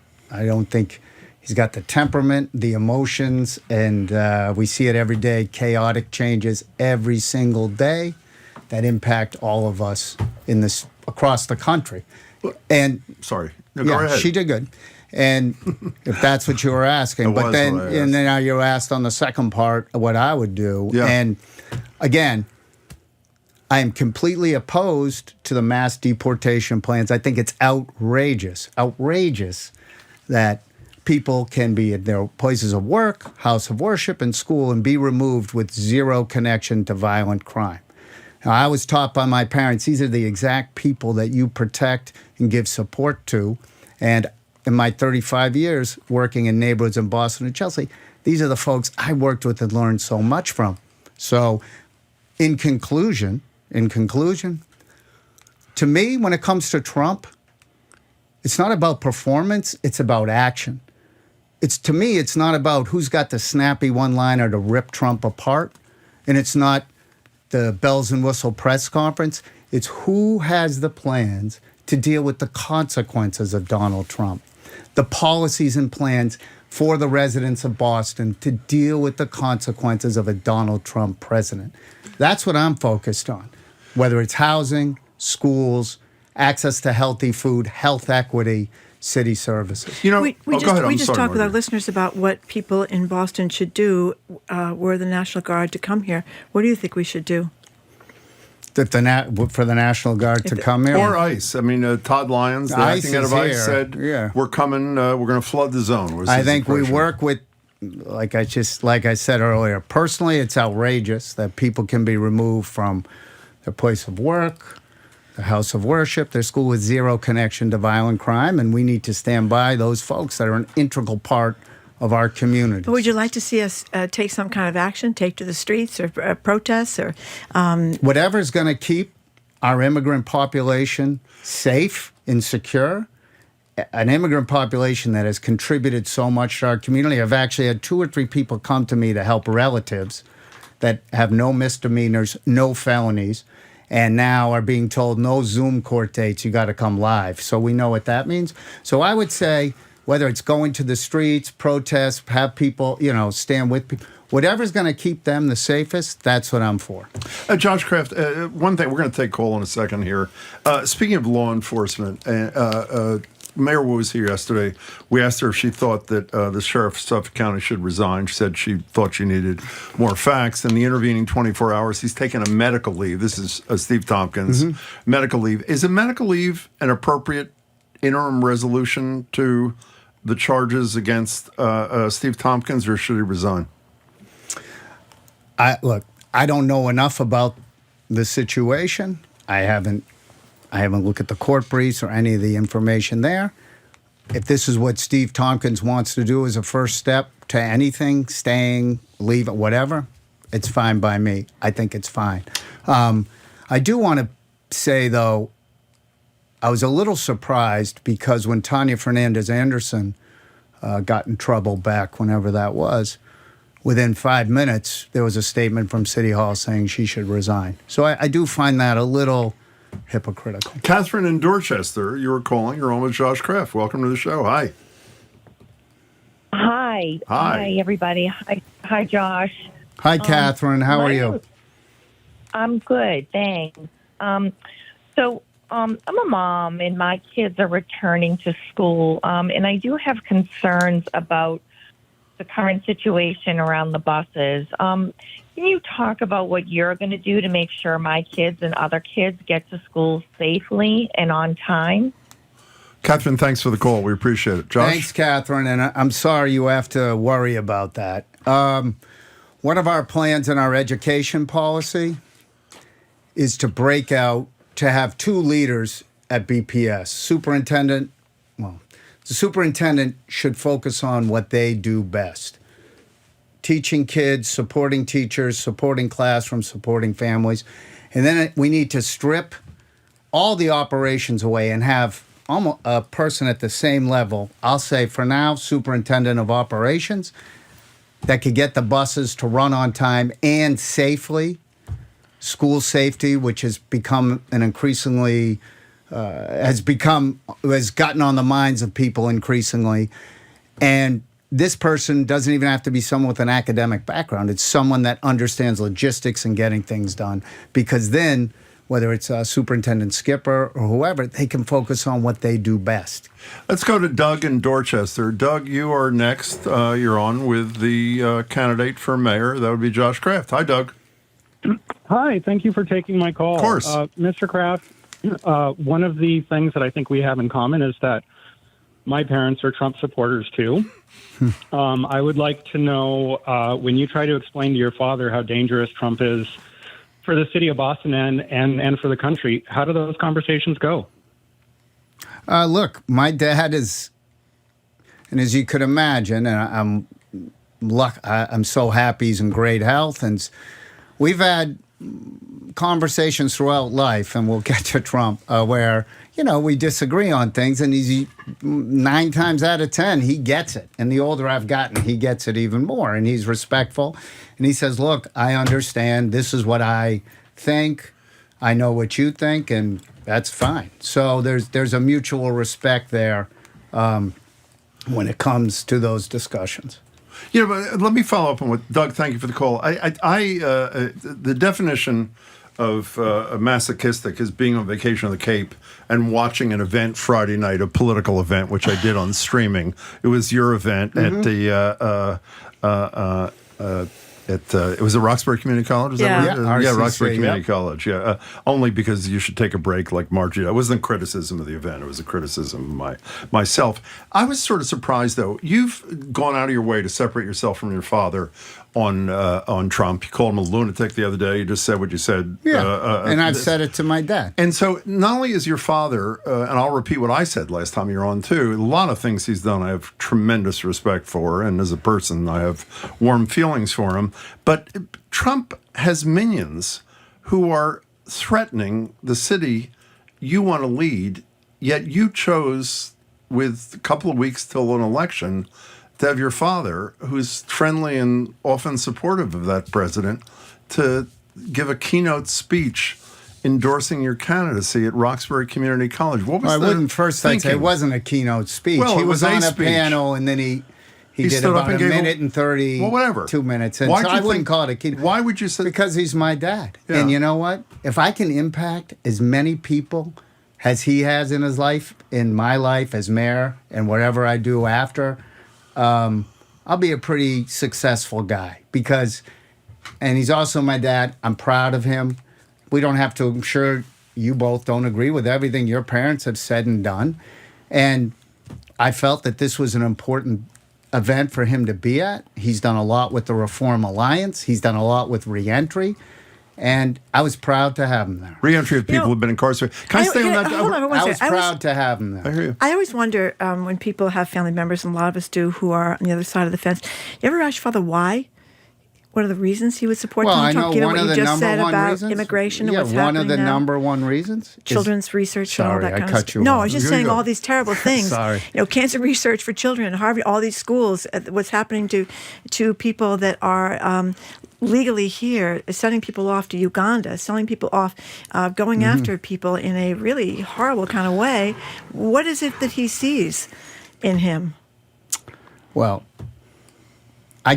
we don't get into in-depth on this issue, but I can tell you the number one thing. Yeah. And with my dad, with me, my family, we're about loyalty, okay? When my mother passed away in July of 11, this guy called my dad every week, checked in on him. How are you doing? Not just once or twice. Sorry. okay. Consistently every day. And I think that really meant something to my dad. And I think he holds that strong. And that's the overriding issue. We don't really get into, this happened, this happened, this happened. I've said a couple times, this is bad and whatever. So your father also, during this his minute and a half the other night, said there was challenged the false narrative about you. What is the false narrative? What's false being spread around about Josh Kraft and his That I'm a candidacy? Trump supporter, I'm a Trump supporter, then I'm a Trump guy, I'm a MAGA guy. And it's 1,000% not true. I don't even have, my record speaks to itself. You know, my mother and my dad raised us to make sure the people, I'll tell you what they used to say is, my mother and my dad, but my mother, your worst day is most people's best day. So you make sure targeted and marginalized groups not only are safe, but they have access to opportunity. That's the only way you'll build an equitable society. So for me, I've spent 35 years in Boston and Chelsea working with young people, families, other people. I've done work in the reentry world, the substance use disorder world, a lot of immigrants at Boys and Girls Club. So the very people that he targets are the ones that I've spent my life working with. So why would I be a Trump supporter? I've never voted for him. I've never given him a cent. I am a Democrat. I voted for Kamala Harris. I donated to her campaign. If you look, 93% of my political donations are to Democrats. So, but I think they're spreading it because it's a way for Mayor Wu to avoid her failed policies around housing, around mass and cast, around White Stadium. That's all we get. Name-calling Trump instead of, okay, what about your housing policy? What about your mass and cast policy? Well, you had her yesterday. $172 million for White Stadium. She can't even give either of you a number, like a ballpark number? That's not only hard to believe, it's disrespectful to every single taxpayer in the city of Boston. Come on. So speaking of money, can we stay on money for a second and taxpayer money? You made a commitment to the Globe that you would disclose your tax returns, and you announced a week or two ago, or your team did, that you would not. Why? Okay, so what I provided was, I was going to say my revenue, my income, the income I've received, my taxes, and charitable donations from 2023, 2024. I think that gives people a very clear picture of my personal financial situation. And in addition, I did much more than was required by me legally as a candidate. But why don't you think the voters have a right let to me know? Finish, please. I'm sorry. Okay. And from day one, at Boys and Girls Club, as a candidate, I have never hid from the fact that I grew up in a privileged situation. I don't know what the word is, privilege. I say I wasn't born on third base. I was born at home plate. And I've owned that, and I'll never hide from that. And two other things, it's allowed me, yes, to lead a life of working in community, working with people, listening to people, learning from people. And in addition, the story I told you before, the values of my parents have also driven me. Margie, I'm sorry. I was just going to say, Jim was asking, don't you think people have a right to know that? I think a lot of people do think they have a right to know, see your tax returns. But correct me if I'm wrong, you have $3.6 million in revenue that we don't know. 6.3. 6.3, where that came from. Look, why don't you just tell us now where it came from? Yeah. I mean, if you could break some news No, here. I'm serious. If you were a voter and a candidate said, I don't care if they're making $100,000 Came from the family or business. $6 million. It comes from the family business. That's where the whole 6.3 million. Where else would it come from? And also, you wouldn't disclose investments, and I understand some are in a blind trust. Yes. How about the ones that are not in a blind trust? I have personal investments that are just mine. I mean, I can Disney, random stocks. But why wouldn't you just the put a list of trust. that? Why wouldn't you just put a list out about that, like when you leave the studio at 12:30? Here are my non-blind trust investments, so that people don't have my attitude. By the way, which has nothing to do with you alone. Anytime any public figure, would-be public figure, chooses not to disclose that which they could, you should feel free to infer the worst. So why not leave the studio and just say, here are all my investments, here are the companies, and other than the blind trust companies. Why not do that? Maybe I will, maybe I won't, but I can tell you I disclose more than was legally required of any candidate to disclose. There's a lot of candidates that don't disclose anything. We're talking to Josh Kraft. David in Beacon Hill, you are next on Boston Public Radio with Josh Kraft. Welcome, David. Hi. Hi, how are you doing? Good. So yes, I wanted to call. So I'm in my 20s. Still listen to Jim and Marjorie every day.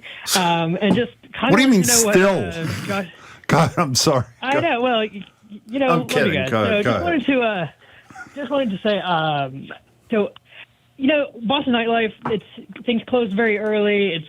The downtown seems kind of dead. I'm 27. It's not as lively as I'd like it to be. Josh, what do you plan on doing to make Boston more lively? Well, maybe I'll go out with you one night and you could tell me what we should do, sir. Let's do it. I'd love to. All right. Drinks are on me. Nah, just kidding. Look, I'm going to tell back last September, I was leaving something at 60 State Street. There was a dinner. I left after the reception. I was walking back to the North End, walked through Faneuil Hall. It was a beautiful mid-September night. It was probably 8 o'clock. Faneuil Hall was dead. I was like, this is crazy. This is a place where in my 20s I was all the time. And I hear from my own children, who are probably the caller's age, 25 and 27, that Boston, the nightlife is not great. So I think we have some great leaders in this city that have successful nightlife businesses. And I would love to get them around a table and figure out how we can make Boston a destination for young people. Especially, I don't know if it means extending last call. I'm not saying to do that. It's just one thing.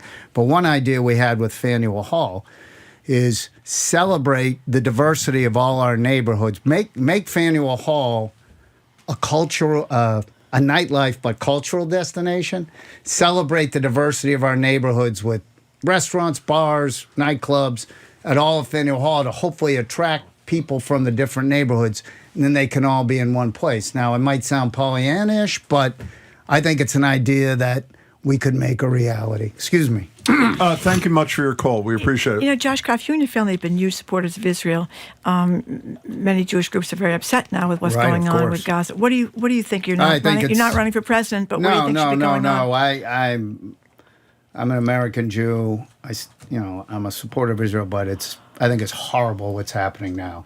Children, look, we all talk about any war, wherever it is, there's collateral damage. But you know what? When it's kids, I got a problem with that. And it's horrible what's happening to the kids in Gaza. Starvation, and all the other, it's horrible. I don't like looking at it. I think there needs to be a change in Israeli leadership. Do you think the United States should continue supplying the weapons that we are to Israel?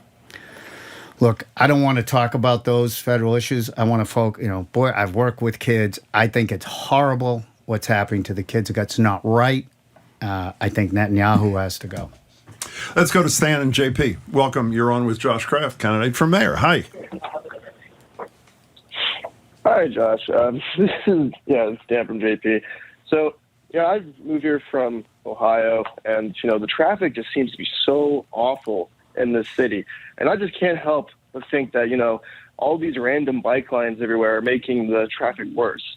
Do you have any thoughts on this or a solution, perhaps? Do you have any thoughts on bike lanes? I think you do. I think you might. No, we discussed it last time, but I want to thank you. I think it was Dan. It is Dan from JP. Yep. I want to clarify something that everyone said, you're not. I am not against bike lanes. As I said the last time I was on, what I'm against is how they were installed. There was no detailed studies of traffic, bike, and pedestrian flow. There was no studies about impact on small businesses, and thoughtful community feedback was ignored. And the results are right around the corner. Big Daddy's Pizza, Richie, he's down like 35, 40%. Businesses in West Roxbury down 15, 20%. And look, I want to do those studies and then figure out the best places to put bike lanes. I forgot the name of that. Was it Dan? Whoever it was, thank you very much for your call. We appreciate it. We have a lot of people texting about the cost of living in Boston. Mm-hmm. We had a caller yesterday, asked Mayor Wu about the residency requirement that are in certain departments. Cops and firefighters and many others have to live at least 10 years in the city of Boston to get jobs. So you think that law should remain, that requirement should remain? I think we need to look at it now because there's a shortage of Boston police officers at the uniform level, and then obviously that shortage feeds into the detective level. And look, public safety, without public safety, there's no city. There's no Jim and Marjorie, there's no bike lanes, there's no biking. And if it's something we have to look at to suspend temporarily to get good people, or get people back on the force, and then let them earn money, and then require them to come into the city for a certain amount of time. I don't know. I think we can get creative with it and figure out a way to make things more affordable for people that want to do that work and make the city better. Jennifer in Boston, you're on with Josh Kraft. Thanks for calling. Hi, Jennifer. Hi, thanks for taking my call. You've been talking a lot about policies and the fact that it seems as though you think you have policies and Mayor Wu doesn't, but I haven't heard any specifics. You mentioned housing and schools and safety. Sure. I'd like to know specifics. All right, so I'll give you housing and schools, and then please go to joshforboston.com. We have a bunch of policies. I'm going to whip through these. First, on housing, we know there's 26,000 units of permanent housing that cannot be built because it's too expensive and difficult to get them built. We want to jumpstart those housing projects, those 26,000 units of housing, for the first reason that we are in a housing emergency. The way out of it is to build more housing. Availability equals affordability. But then, Jen, with those units, there's $125 to $140 million of tax revenue. So we're going to take a portion of that and create a first-time homebuyer program that includes working families. Right now, working families make too much money to qualify for programs, but not enough money to buy a house straight in the city of Boston. So we are going to increase the income eligibility with some of that tax revenue to make sure working families can buy homes in the city they want to live in. Second thing, we have a program called opt-in rent control, where if a landlord commits to keeping his or her rents at minimal increases over 10 years, and a renter, in turn, gets a stabilized rent that they can afford to live in the Boston, then the landlord will get a 20% tax rebate. Again, a portion of that $140 million will be used for that.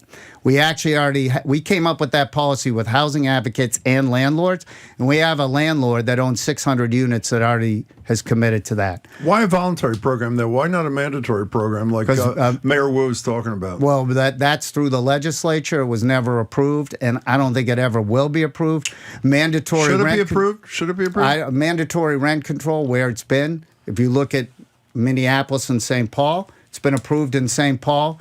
It's not in Minneapolis. Rents in Minneapolis have gone down. When rent control was repealed in 1994 by the voters, do you know how many cities and towns voted to keep rent control? No, I have no idea. 348. You know which, to repeal it, 348. And the three that had it voted to keep it. And they were just outvoted by the people that didn't have it. Do you support, I know you say the legislature's not going to do anything about it, and I think you're right. Do you support the proposal, though?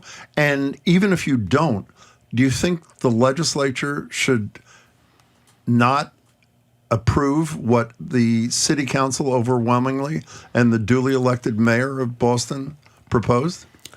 Here's what I support. I support, and I'm going to answer everything. I'm going to start. I support our program, opt-in rent control. It was developed with landlords and housing advocates around a table. Understood. And I was at the table, too. The history on legislative mandated rent control has shown to hurt cities. If you look at St. Paul and Minneapolis, Minneapolis does not have it. St. Paul has it. Investments in building of units in St. Paul has decreased, so now there's less units. So you don't support Wu's proposal? No, I don't support legislation. So how would you feel? You become mayor and you take over. Are you okay? You approve a policy. City council, I think, overwhelmingly approves a policy, whatever it is. You're okay with the legislature deciding that, listen, we don't like it. We don't care. I'll follow that the leaders of Boston. You're okay with that? I'll follow. Look, there's been some other. Are you okay with the city? Well, they didn't approve it, so that's a bad example. Well, what I'm okay with was, I will sit and take the time to speak to the city council, speak to our Boston legislators, review all the information. In the meantime, I would hope our rent control program takes hold and spreads throughout the city, and we create more affordable rentals for people that need them. If Jen, too, I know she wanted to know on the school program. I can give you a few nuggets on our school policy. Give us 45 seconds on that. 45 seconds on school. Educate every student regardless of their academic, social, or emotional standing. Number one, improve literacy rates by 10% a year in the lower elementary school. Create vocational hubs across the city while also getting the long-awaited capital improvements to Madison Park. There's other things for students. Parents, reopen the office for parents at City Hall, which helps parents navigate BPS. Also, add back elected members to the school committee. Finally, I told you about the idea with the split superintendents. There's much more on there, Jen. Just the other thing we're going to look at is the lottery system for people to choose schools. From 2013, it's archaic. It has not been updated since then. It needs to be updated. I think the home rule thing that you were talking about before, I think the bigger thing to a lot of people is that Boston wants to do something, the mayor wants to do it, the people want to do it, the city council wants to do it, and the state overrules them. I mean, it's a home rule thing on many issues. So I know that came up with the commercial tax. It comes up with lots of things. So is that okay? I mean, should Boston be able to do what they want? Even if they're wrong, by the way. Yeah. This is what I'd say. Oh, sorry. It's okay. Is that it's the mayor's responsibility. I just look at the mayor's job. I look at the mayor's job as the ultimate in community building, bringing people together, unifying.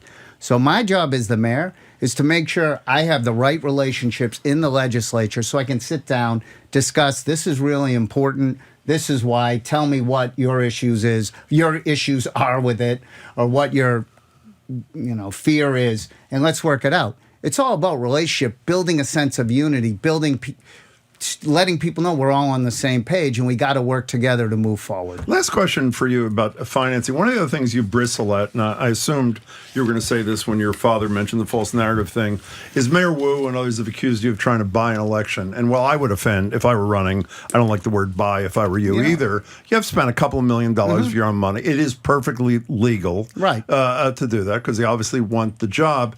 I was looking this morning at the most recent, at least that I could find, financial sheet for your campaign. It's not a ton of money in the bank at the end of July. Are you going to spend, how much more of your own money are you going to spend? And I know we're running on, but I have an answer to this. Look, please. I'm going against the power of incumbency, okay? A sitting mayor has not lost since 1949. Mayor Wu, to her credit, has been a city council or mayor for 13 plus years. She's been able to build national and local networks for fundraising. But if we're going to give people an honest choice, I have to loan myself money. But I find it really hypocritical that Mayor Wu says I'm trying to buy the election. In the past, our past election for Attorney General, Mayor Wu wholeheartedly endorsed Shannon Liss-Reardon, who self-funded her campaign with a lot more money than I donated, against Andrea Campbell, whose story of resilience is something that everyone in Boston should celebrate. But now that I'm running against her, I'm trying to buy the election. Isn't that hypocritical? How much more are you going to lend your campaign? Isn't that hypocritical? I'm not here to answer your questions, but thank you. How much more are you going to lend your campaign? I don't know. I'll decide when I decide. But you will? I'll decide when I decide. You're going to put out that list of investments after the show? I'll decide when I decide. Josh Kraft, it's good to see you. Great to see you both. Thanks for having me. September 9th. We hope to see you a lot in September and October. Definitely. Thanks so much for your time. Thanks, man. Have a great... Thank you very much for coming in. JoshForBoston.com. JoshForBoston. And Jen, I answered some of your questions, but please look at our policies. Have a great Labor Day weekend, Marjorie and Jim, and thoughts again out to the folks in Minneapolis. Nice to see you. That's the voice of Josh Kraft, who's running to be the mayor of Boston. We much appreciate his coming in. Okay, coming up this quick break, national security expert Juliette Kayyem zooms in. We're going to talk to her about what happened in Minneapolis and a lot of other things. I'm Marjorie Egan. He's Jim Brady. Listen to BPR on 89.7 GBH, streaming at youtube.com/GBH News.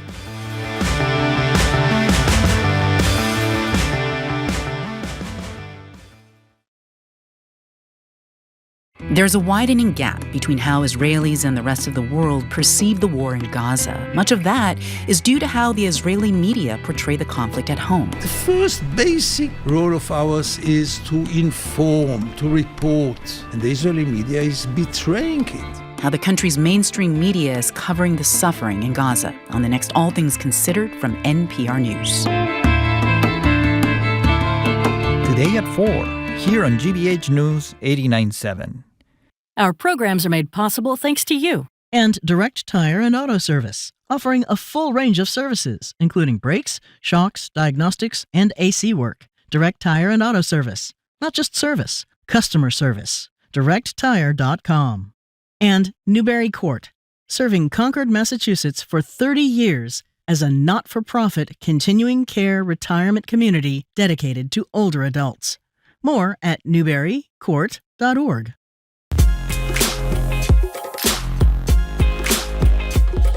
Welcome back to BPR. Marjorie Egan and Jim Browdy. We're not live at the library today, and we won't be there Friday or Labor Day. Well, Labor Day is a holiday. We will be back at the library. Everything is fixed on Tuesday. Thanks for your patience yesterday and today. Joined on Zoom by national security expert Juliette Kayyem, former Assistant Secretary for Homeland Security under Barack Obama, faculty chair of the Homeland Security Program at Harvard's Kennedy School of Government, and she's also at CNN. Juliette, it's good to see you. Good to see you both. Yeah, thank you, Juliette. So bring us up to date. What do we know? We know that 2 children aged 8 and 10 were killed in a church pew in Minneapolis, with, I believe, 17 other people, including 14 children, were injured. What more do we know? Yeah, so we know that 7 of those critical are children, or as described, are 6 to 14 years old, which is generally how you would define pediatric care. And it's worth being specific about this. Like, why is pediatric care defined this way? It's because obviously you need specialized resources for bodies that little that are getting damaged by guns. We know that there were 3 guns used, a rifle, a shotgun, and a pistol. He clearly knew what he was doing. We also know he barricaded the kids and whatever adults were in essentially the religious space of a school so that they could not exit. It seems a miracle that not more were killed. He committed suicide. Don't know exactly where. Don't know whether there was some sort of engagement. But he is the shooter is dead, and now we just don't know whether he had a relationship with the school or if there was something about the school that led it to be a target. He was not very well known to law enforcement either. So I've just been on CNN and stuff, and so people are trying to just figure out why this school. It was the first week of classes at the school. We learn nothing in this country about what to do about shootings. We just, thoughts and prayers from the people who don't want to ever talk about the lethal nature of guns, of weaponry, and those who believe in responsible gun control don't ever have the strength or the votes to get anywhere. But speaking about another deadly thing, I forgot till this morning, 20th anniversary of Katrina. And I think we all remember that with excruciatingly painful detail. What have we learned, if anything, from a security perspective, Ms. Security Person? I'm here. What have we learned since Katrina 20 years ago, Juliette Kayyem? Yeah, I'm sorry, I lost you for a second there. Oh, I'm sorry.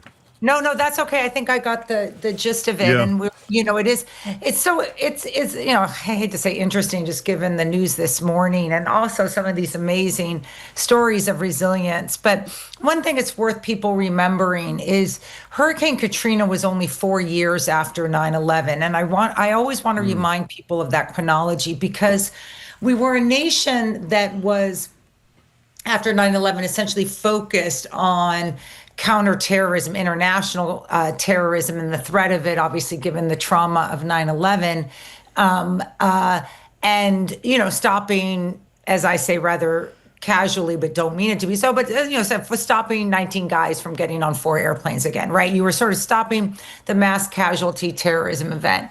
So now remember then, Hurricane Katrina comes around, Department of Homeland Security is already exists, and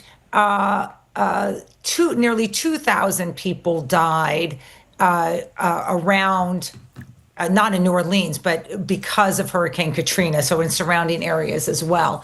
9/11 was 3,000. So why do I remind people of this? Because it did mark a pivot in how we thought about Homeland Security, which was, it really is all hazards, or sort of you want to think about multiple threats that this country faces, and are you ready for them? FEMA transformed after that, and under Craig Fugate, Obama's FEMA administrator for 8 years, had the theory, go big or stay home, that there was no point in delivering federal resources unless you were really going to deliver federal resources. I mentioned that narrative because now you're seeing the sort of unraveling of both of them. One is we have a Department of Homeland Security that is only focused on border and immigration. So lots of other bad things could happen, as we're seeing, much like we were focused on 9/11 and then Hurricane Katrina comes around. And the other is, of course, FEMA's being eviscerated. And the employees of FEMA know it. They were willing to stand up and say it. And the Trump administration, whose response to criticism is simply, we're going to shut it up or shut it down, has done so with a couple dozen FEMA employees who wanted to say, we're a sophisticated agency that's not ready. Speaking of the courage of those FEMA people to speak up and trying to warn this country, let's do the opposite. People who fall over each other and themselves in an attempt to put a happy face on everything. We've mentioned this a couple times during the show, but you just have to hear a piece of this. This is part of what went on much, much longer. At the 3-hour cabinet meeting yesterday, they went around the room and every secretary just spent time lavishing praise on the single greatest president in the history of the United States. Here's just a little bit of it.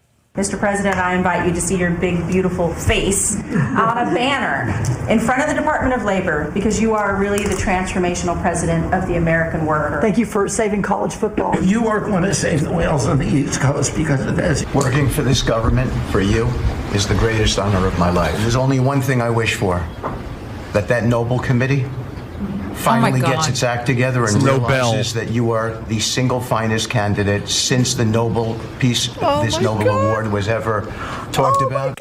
By the way, they're also going to give you A1 sauce if you end up getting the Nobel Prize. So I guess that person didn't come up with that himself. His staff gave it to him. That was Steve Witkoff, his special envoy to the Middle East and Russia. You know, you served under Barack Obama. You obviously served under Val Patrick, so you understand executives. Have you ever in your life seen or heard anything that rivals that 3-hour thing yesterday? No, I mean, first of all, thank you, Taylor Swift, for announcing your engagement in the middle of this and giving us a little bit of a relief from. I didn't even watch it. I just got snippets of it.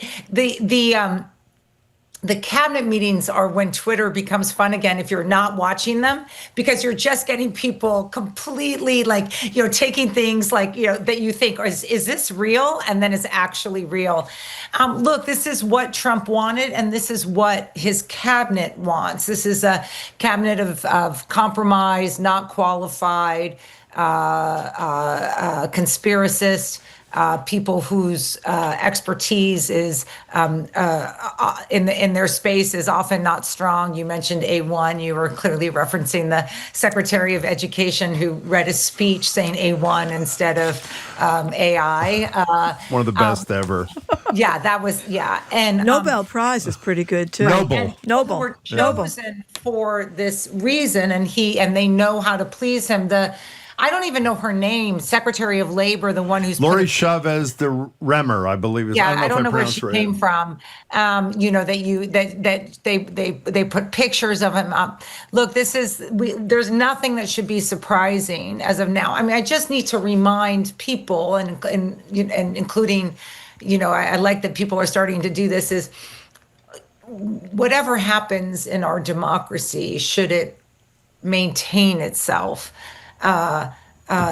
these people are not protected by the laws that protect a president of the United States. The illegality, the corruption, the criminality that we're seeing in some instances will hopefully one day be accounted for. If it's not, then we're the fools and they are not, and they're also the billionaires. But it's so shocking that I don't even know how to finish the sentence. But it just shows Trump's weakness, his ego, his fear. I do think this is a person who's confronting, my personal feeling is, I have no basis of it, is confronting both mental and physical deterioration that is now becoming more transparent and needs to be propped up. You know what I was thinking about just a second ago? What? Doris Kearns Goodwin was with us a couple of weeks ago. Hopefully he's going to be back soon.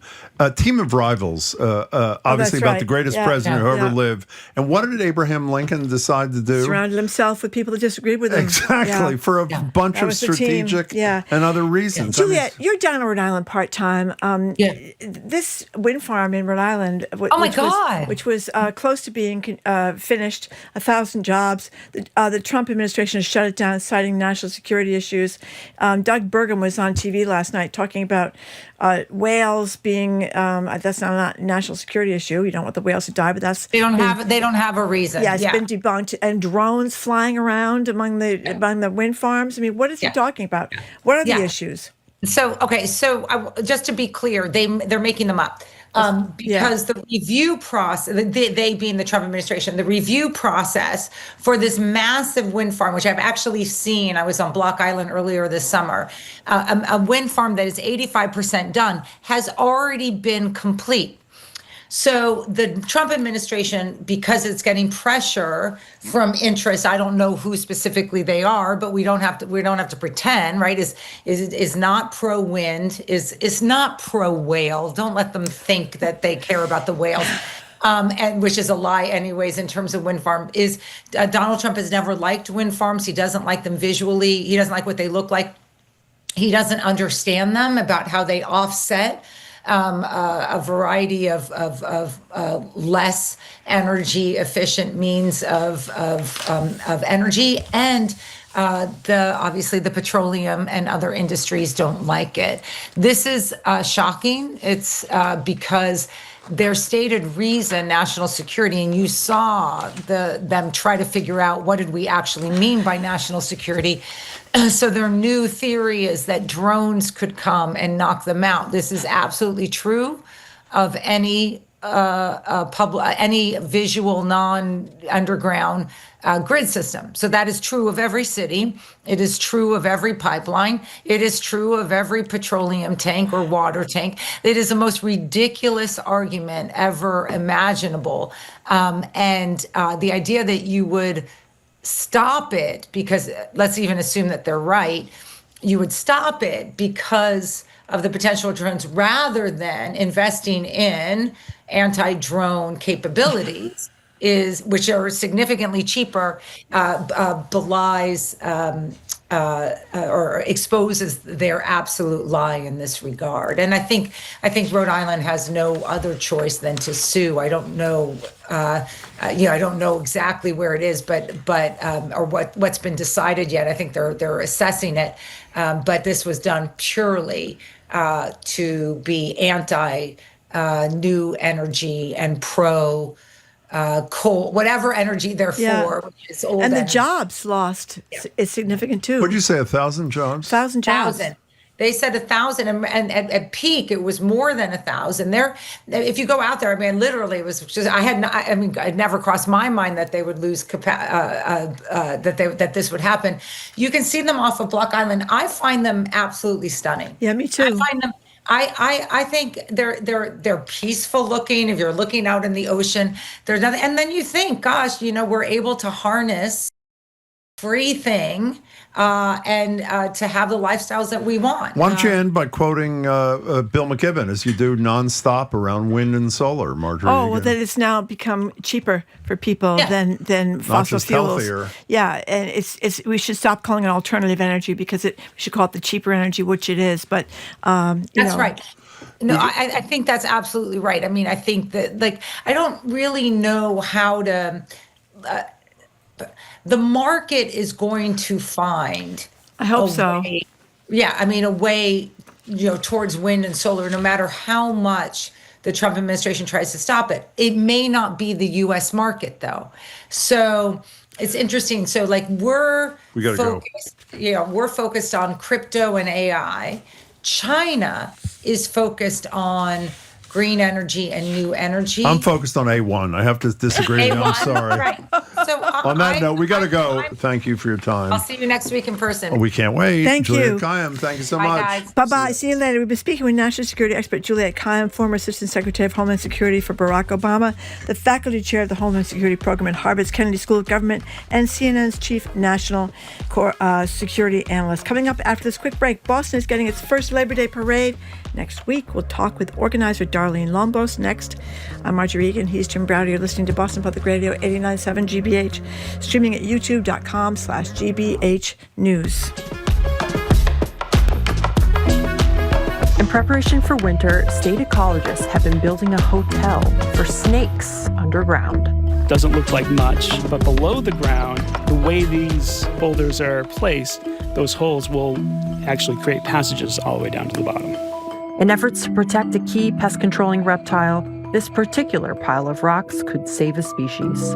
I'm Hannah Loss. You can find the rest of that story online at gbhnews.org. Support for our programs comes from you. And American Repertory Theater with Passengers, a blend of cirque, music, dance, and superhuman skill. The New York Times writes, extraordinary acrobatics provide gasps of delight. amrep.org. And MIT Sloan Executive Education, helping professionals empower their careers and explore over 90 courses blending cutting-edge research with real-world application. More at executive.mit.edu.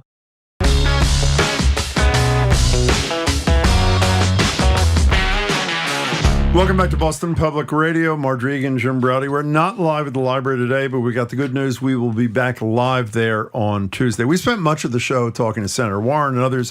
What do we do to resist the worst impulses of Donald Trump? Well, on Monday, September 1st, the Greater Boston Labor Council will convene union members and their supporters for a Labor Day parade, the first ever in the city of Boston. I am thrilled. We're joined now by Darlene Lombos, who's the president and principal officer of the Greater Boston Labor Council and the first woman and person of color to be elected to the position. Darlene, it's great to have you. Congratulations and welcome.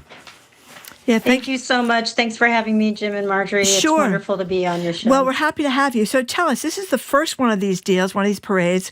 Why now, and who's going to come? Well, actually, there has been Boston parades, Labor Day parades in the early 1900s. So wow. We are bringing back that lovely festivity, that militant power that the workers and labor movement has shown throughout the years. So we are just bringing back that tradition to Boston, and I'm so excited to be able to do that. We played a minute ago the Secretary of Labor for Donald Trump saying that Trump has been a transformational president for the American worker, along with the American flag and FDR. What's your reaction to that, Darlene? Well, I think there's a lot at stake for the working class and unions this time around, and under this administration. We're seeing lots of dismantling of programs like Medicare, Medicaid. We're seeing a lot of workers being laid off illegally, I might say, and also collective bargaining rights being under attack and by this administration. So I would actually say that we're in a hard place right now. There's a lot at stake, and the working class and workers and the labor movement is really needed now more than ever. And so we're very excited to have this Labor Day parade to really show our power as workers, to unite with many of our community allies who are seeing the effects day to day, who are barely making ends meet. And we know that the labor movement has always been here for our communities, and we will continue to fight to make sure that that's real. So everybody's invited to this, correct? Just to be clear, everybody, yes?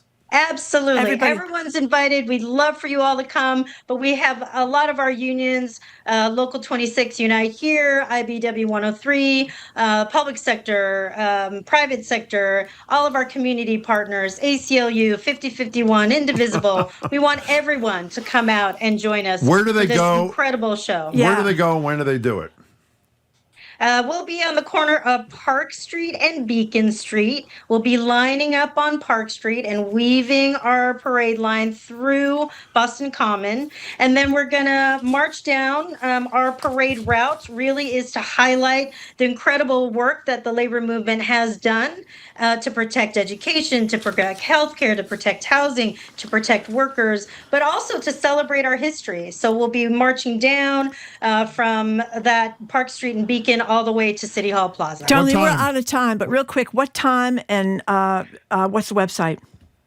GBLC.us. You can get all the information there. And it's September 1st, 9:30 a.m. Join us. We're really excited about all the incredible workers that will be there, and the marching bands, union, and parade, all of that. It will be a lot of fun. We're Darlene, thrilled you're doing it. It's great to have you, Darlene. Thank you Good so luck much, on Monday. Darlene. Thanks so much. Thank you. Thank you. Darlene Lombos, President, Principal Officer of the Greater Boston Labor Council, GBLC, the website. Coming up after the 1 o'clock news, Boston Globe business columnist Shirley Leung joins us. You're listening to 89.7 GBH BPR. I'm Marjorie Egan. He's Jim Braude. We are streaming at youtube.com/GBH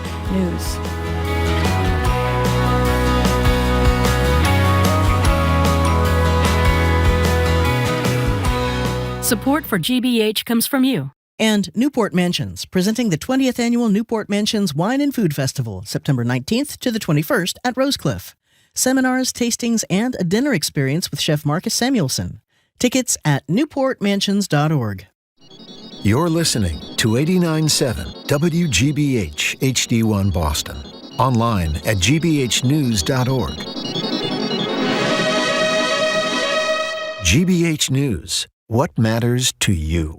I'm Jim Braude, ahead on Hour 3 of BPR Live, not from the library for reasons, well, We hope we'll be back on Tuesday. We'll start the third hour with Boston Globe business columnist Shirley Leung on a court ruling against the group BlueHub Capital for predatory lending practices in Massachusetts, and the big uproar turned nonsense political litmus test for the casual dining chain Cracker Barrel. I'm Marjorie Egan. The entire nation rejoiced yesterday at the news about Taylor Swift and Travis Kelce's engagement.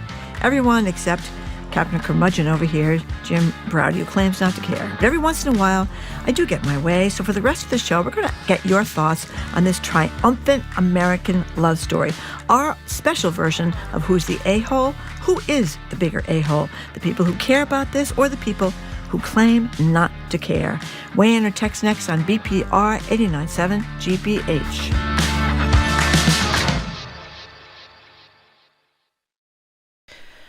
Live from NPR News, I'm Lakshmi Singh. This hour, ER staff are trying to save the lives of children who are among 17 people injured at a Minneapolis Catholic school today. Dr. Tom White is with Hennepin Healthcare. We received a total of 11 patients from this incident. 2 of them were adult patients, 9 pediatric patients. 4 of them required the operating room. And up to this point in time, there have been no fatalities related to any of those patients that were brought to our organization. However, authorities say at least 2 children have died. They say a gunman fired through church windows as students and teachers of Annunciation Catholic School gathered this morning for Mass. Authorities say he then turned the gun on himself. Mayor Jacob Frey later spoke to reporters of the horror inflicted on children in their first week of school. These kids were literally praying. It was the first week of school. They were in a church. These are kids that should be learning with their friends. They should be playing on the playground. They should be able to go to school or church in peace without the fear or risk of violence, and their parents should have the same kind of assurance. The White House confirms President Trump has spoken with Minnesota Governor Tim Walz. Walz is among the top Democrats in the U.S. to press the administration to back stronger gun control measures. Palestinians are already beginning to flee Israeli bombardment on the northern outskirts of Gaza City, and IDF is warning residents a mass evacuation is inevitable. NPR's Daniel Estrin reports Israel says it is planning to take control of the city and order hundreds of thousands of Palestinians to move to southern Gaza. The Israeli military says its ground troops' combat enables the expansion of the offensive deeper inside the city. Israel has not issued a formal mass evacuation order yet, but some Palestinians are beginning to escape the area, as NPR's Anas Baba reports. The father with his 2 children in the middle of the street. He's sitting above all of his luggage, his tent, some food, and that's it. Ibrahim Abu Hmedan described, quote, crazy, barbarian, indiscriminate bombardment. Dead bodies and the injured are on the streets, he says. We call on international bodies to provide us with protection. We are civilians. Daniel Estrin, NPR News, Tel Aviv, with Anas Baba in Gaza City. The Trump administration's federal oversight in Washington, D.C. now extends to Union Station. Management of the major transportation hub within walking distance of the U.S. Capitol typically is covered by Amtrak. However, according to Transportation Secretary Sean Duffy today, not anymore. He says Union Station's fallen into disrepair. From Washington, this is NPR News. Good afternoon. With the latest from the GBH Newsroom, I'm Henry Santoro. August is ending and September is nearly here. That means apartment leases are about to turn over. This year's cycle is the first under a new state law that takes the cost of brokers' fees off of tenants and puts them on whoever hired the broker in the first place. Typically, that would be the landlord. The law took effect August 1st, but advocates say that they're worried that some landlords might try to skirt the new rules. Mark Martinez is with the Mass Law Reform Institute. He says making sure renters know about the law is key. As with every law, people are going to try to get around it. That's a fact of life. The easiest way for this law to be enforced is for tenants to know their rights. And so we're also just working really hard to spread the word as much as possible so that everyone understands that this change has happened. Local renters who run into issues with the new law can file a complaint with the Massachusetts Attorney General's office. Officials at Babson College say they plan to create a college-owned hotel as a one-of-a-kind project. The Boston Business Journal reports that the official name of the more than 77,000 square foot hotel is the Babson College Executive Lodge and Conference Center. It'll have over 70 guest rooms, a full-service restaurant and bar, and a fitness room that'll be located at the main Wellesley campus. Babson received permits last Thursday from the city of Wellesley to start construction on this hotel, and the college plans to break ground by the start of 2026. Red Sox-Orioles, Game 3 of their 4-game series tonight in Baltimore, 72 degrees in Boston. This is GBH News. Support for NPR comes from NPR stations. Other contributors include Fisher Investments. Fisher is committed to helping clients stay on track to reach their financial goals and enjoy a comfortable retirement. FisherInvestments.com. Investing in securities involves the risk of loss.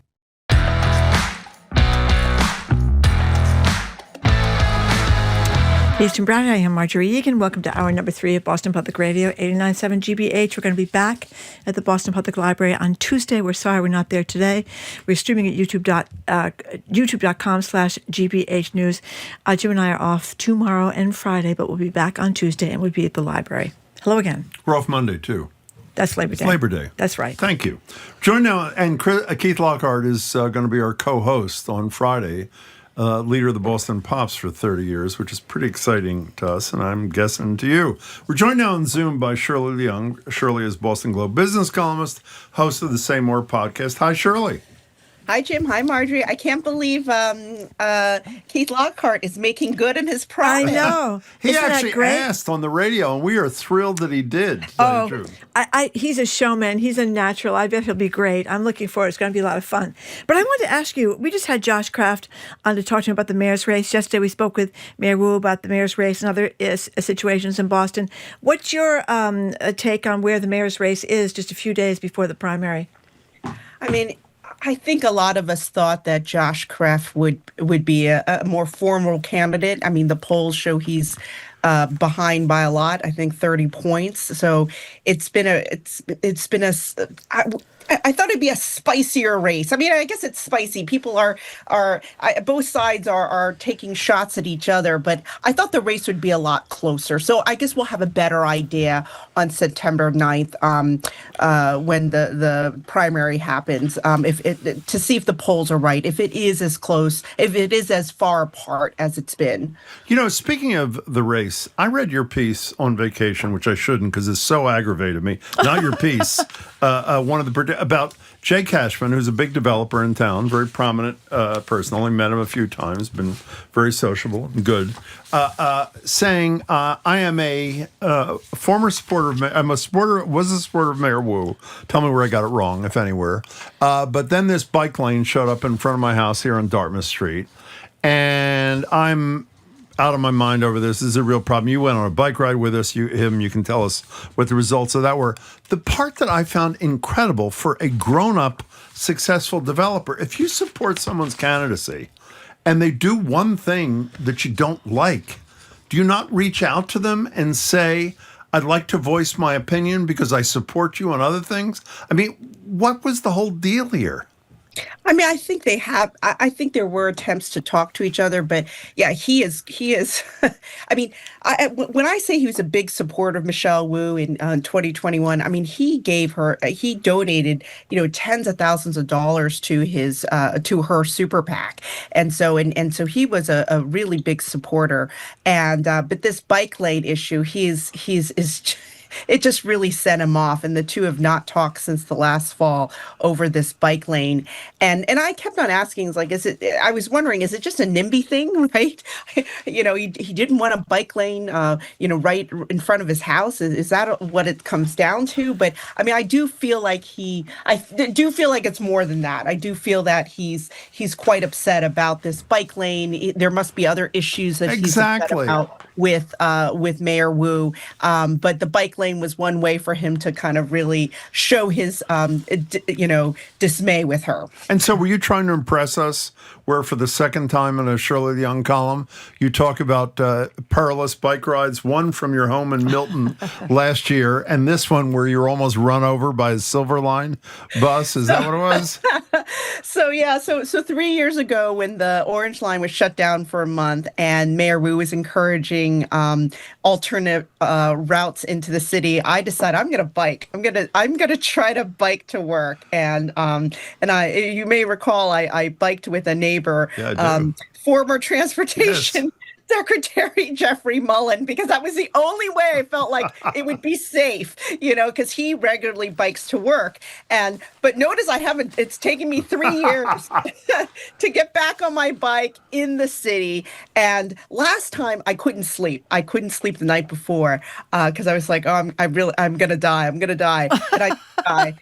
This time I was a little nervous. I could sleep. I wasn't as anxious, maybe because I've done it before, but surprisingly, it was a little nervous nerve-wracking in the beginning, but surprisingly, I liked biking in Boston. Now, I wouldn't, not enough to do it on a regular basis, but I do feel like you can start to see for all the complaints people have about bike lanes, you can start to see how we can be we can have a world-class network of bike lanes, maybe with a little more money, a few more protected lanes. I mean, you could actually safely and comfortably ride your bike in the city. We're not there yet. And I think that's what Cashman ultimately was upset about, because he's like, with just a little more thought, a little more money, we could do this really right. I'm glad you said that, because I want to correct, I think, an unfairness that I visited on Mr. Cashman. What was that? He's not against bike lanes. He at least his contention to you was he didn't like the ones that were not, protected in the way. And I agree, by the way, in terms of the optimum situation is the barriers that protect people. But one of the people with whom you spoke in the piece said they were a little troubled that Cashman didn't make an effort to unite with other people that had similar concerns, that were pro-bike lane but had concerns. Why didn't he, if he wanted to effectuate change? That's what was so strange, is that he, not only is he, against the bike lane and he was upset about the bike lane in front of his house, but he actually started his own organization, his own, bike lane advocacy group. And as we know, there are others out there. Is it a group or is it one person? No, he's hired staff. He has a website. Wow. He spent like $100,000 looking into whether or not to do a ballot, like a statewide ballot petition to regulate bike lanes. I mean, he's really into this. And as I should say, the reason why is Jay Cashman made his money building public infrastructure. Mm-hmm. He's the contractor associated with like Big Dig or dredging harbors. So this is his area of expertise. I mean, not bike lanes specifically, but public infrastructure. And but there's Mass Bike out there. There's the Boston Cyclists Union. But those two groups, they've not been working together, which surprised me. Why wouldn't they come together? They have something in common. They want better bike lanes. We're talking to Shirley Leung, who's going to bike in Boston again in 3 more years. That's right. So Shirley, very, very grim story from your colleague in the Globe about mass biotech, that the bleak outlook, grim outlook, venture capitalists aren't sinking money into here. So what does this mean for Cambridge, Boston, Massachusetts as well? How worried should we be about this? I mean, when Trump started to pull back all the research grants, at Harvard, at the hospitals, it would have a big effect on life sciences, because the work that's done there is kind of future ideas and innovations and patents come out of that. And that's why we have this incredible life science ecosystem, because we have the research universities, we have the hospitals, we have venture capital money that forms incredible companies here. And just like the MassBio CEO said, the results they're not surprising. We knew that the numbers would be bad. We knew venture capital would be down. We knew the industry was shrinking because of what's happening with Trump. And also, during the pandemic, a lot of money went into to fuel new biotech companies, because everyone thought, we need more vaccines, COVID vaccines, we need more life sciences. And now there's a correction that's been happening the last year or two. But now this research, I think what is kind of a shock to the system is Trump deciding to pull back hundreds of millions of dollars in research. And I don't think anyone saw that coming. Also, for those who were, paint Trump as a business genius and the champion of the American worker, in his attempt to get back at universities. Yeah, losing all these jobs. The collateral damage. Yeah, cancer research. They have to kill the mice. Exactly. That's right. It's really incredible. So a court rendered a decision in a case that's been pending for about 5 years around this BlueHub Capital. And we first learned about this from Bruce Marks, who runs NACO, as a housing activist. They were behind the litigation from some homeowners. BlueHub, and correct me where I get any of this wrong, Shirley, did these shared appreciation mortgages, which I'd never heard of before. You're foreclosed upon. BlueHub goes to the bank, buys the house, sells it back to the foreclosed upon homeowner. But part of the deal is a shared appreciation mortgage, which means when you refinance or sell, they take part of the deal. Well, the plaintiffs, the homeowners, said this was predatory lending. They didn't tell us about these things. We didn't know about balloon payments, et cetera, et cetera. And it seems to me pretty convincingly the court determined it was predatory lending and found for the plaintiffs on almost every front. Is that a fair description? Yeah, I mean, this is, I actually can't believe the suit has been going on for 5 years now. Yeah. And it's been, it's been kind of an open question. Is it predatory? Is it not? I mean, this is a loan of the last resort, right? These type of loans are for people who are going to lose their house, almost certainly going to lose their homes.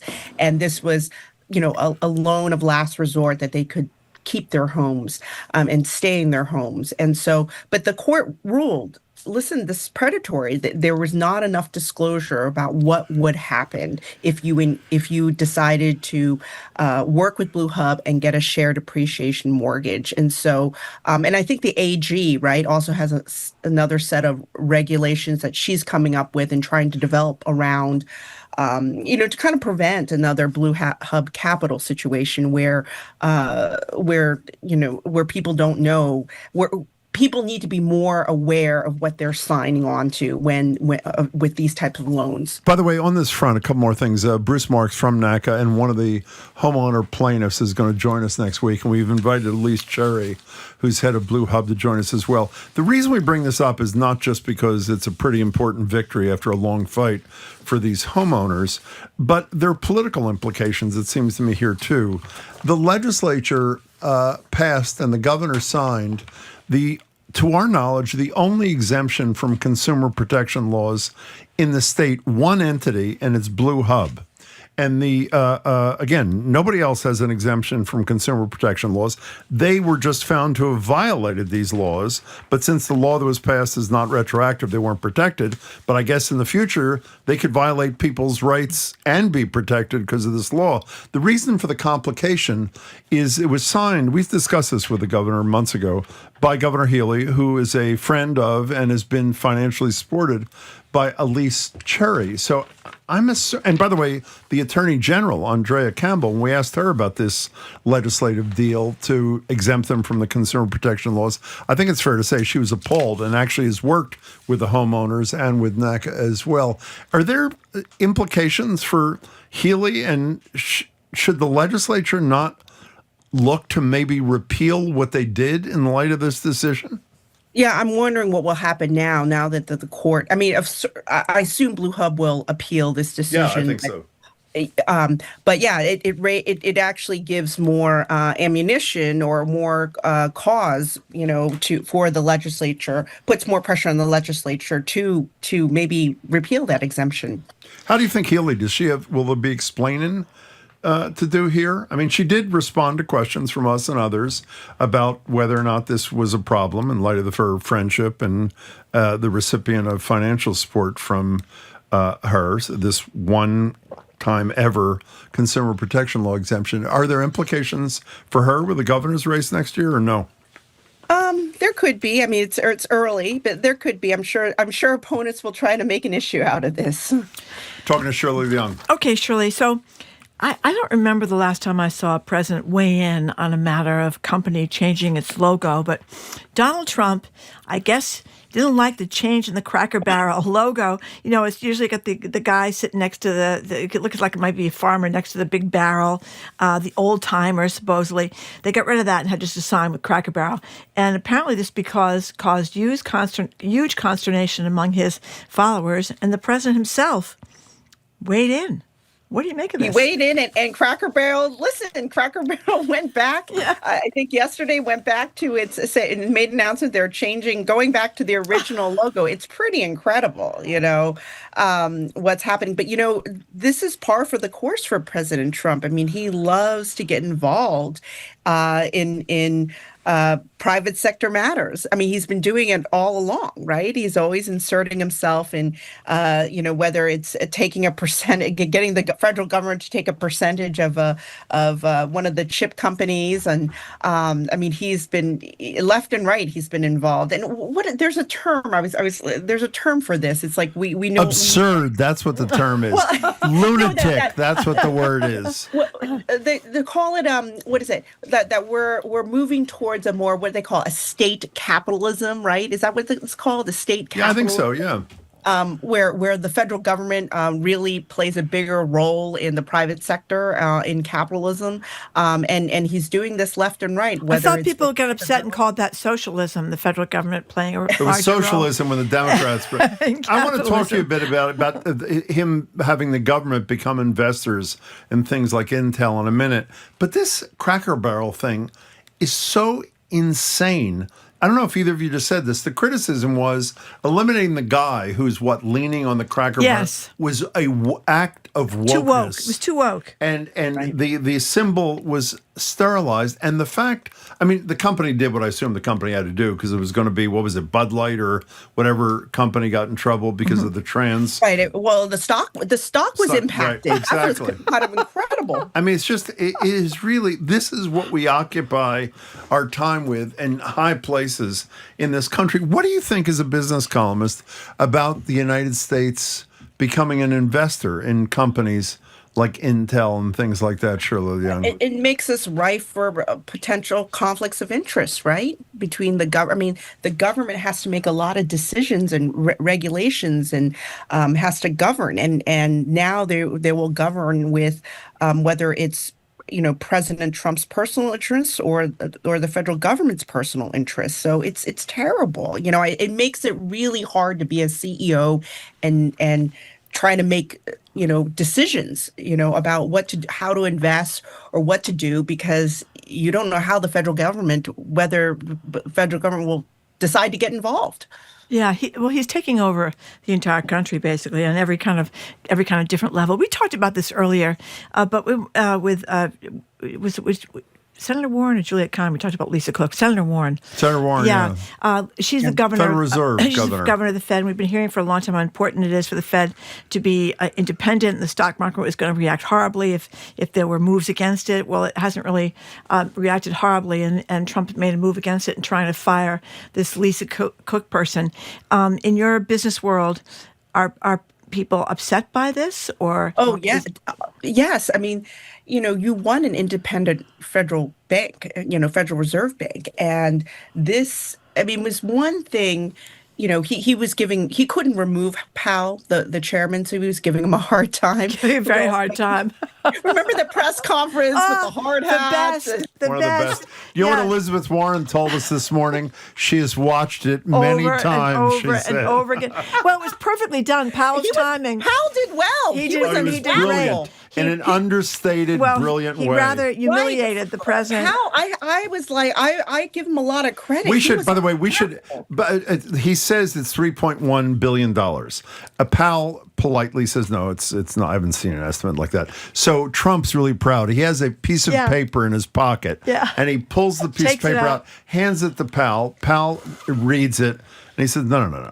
He says one of these things is a third building. Yeah, you've added on a third building. And Trump says something like, well, it's part of the deal. He says, and Powell says it was built 5 years ago. Completed 5 years ago. 5 years ago. So Trump clearly totally humiliated. And the beauty of it, if you haven't seen it, and you really should Google it, is Powell doesn't do it in a demonstrative way. No. He practically, you can almost not hear him. Yeah. He shakes his head in a very simple kind of way. So even if you're not enamored of the head of the Fed, it was brilliant.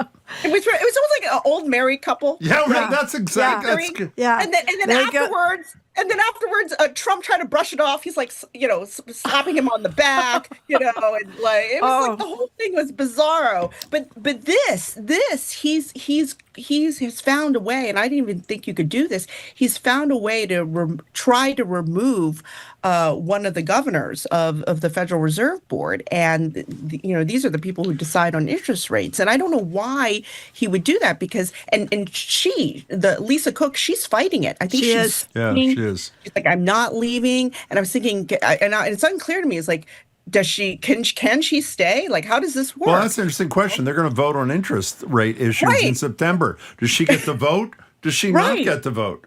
And by the way, if she is removed, I don't know if we've said this, and Trump is able to appoint her successor, the successor serves for 14 years. That means through 3.5 presidencies. And secondly, he would have majority, which means even if Powell said, I want to do X, Trump could have Y happen, which is Elizabeth Warren described to us, violates the independence notion of having the Fed. Now, Shirley, you've got sons and not daughters, but we're going to open the phone and text lines in just a couple of minutes to talk about clearly the biggest news event of the day that no one can stop talking about is the engagement of Taylor Swift and Travis Kelce. So are you feeling emotional tugs about this? Your boys may not be into it because I think she's more of a girl thing, but nonetheless. Yeah, no, they're not talking. My boys are not talking about Taylor Swift, but they do know about it. They did know it happened, but yeah, I'm fascinated where everybody's taking apart everything, right, from the ring to whether or not he proposed on the left knee or the right knee, which one is proper, right? Yeah, and do they play a Taylor Swift song as she comes down the aisle? That's what I want to know. What do you think? Well, I think it's a great distraction for us. The last week of August, right before Labor Day, it's fun to talk about Taylor Swift and Travis Kelce. My favorite part, which I will mention in a minute before you go, is I wrote a story this morning about lawyers saying, of course, there should be a prenuptial agreement. And the reason is because, and this is almost a quote, while she's worth $1.6 billion, he is only worth $90 million. So because of the great disparity. That's right. It's like Gisele Bundchen and Tom when they first got married, That's too, true, right? right. She was worth a lot more than. Yep. And, yes. Oh, yeah. She was the breadwinner. Oh, yeah. She was the breadwinner. Tom had to scrape by on whatever millions he was stashing from the Patriots. $12 million. When I said the 3.5 presidencies the governor would serve on the Fed, one of our colleagues wrote, that's Eric, Don Jr., and Ivanka. So that pretty much takes care of everything. Shirley, happy Labor Day. It's great to see you. Thank you, Shirley. Bye. Bye-bye. We've been speaking to Shirley Leung, Boston Globe business columnist and host of the Say More podcast. Thanks, Shirley, again. Coming up after this quick break, Jim has made me wait 2.5 hours to talk about this topic, but I insisted that we do. We're going to talk about Taylor Swift and Travis Kelce engaged. You can see the $500,000 rock on her finger from space. Rock. Is this just a distraction, as we said? We need it from all this doom and gloom. We'll open the lines and talk about it. And also, the nation has been fascinated by this. We talked about this when she came to Gillette Stadium. I mean, all the moms and daughters dressing up in their Taylor Swift outfits to go to the concert, paying astronomical amounts of money to see her. What is it with Taylor Swift? What is it with the engagement? I'm Marjorie Egan. He's Jim Browder. You're listening to BPR 89.7 GBH, streaming at youtube.com/GBH News.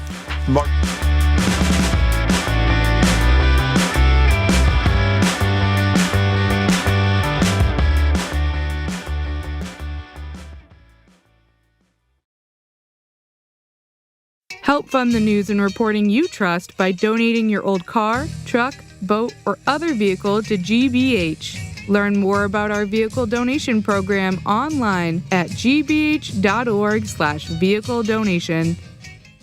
Our programs are made possible thanks to you. And Mass Humanities, presenting Voices and Votes, Democracy in America, a Smithsonian exhibition.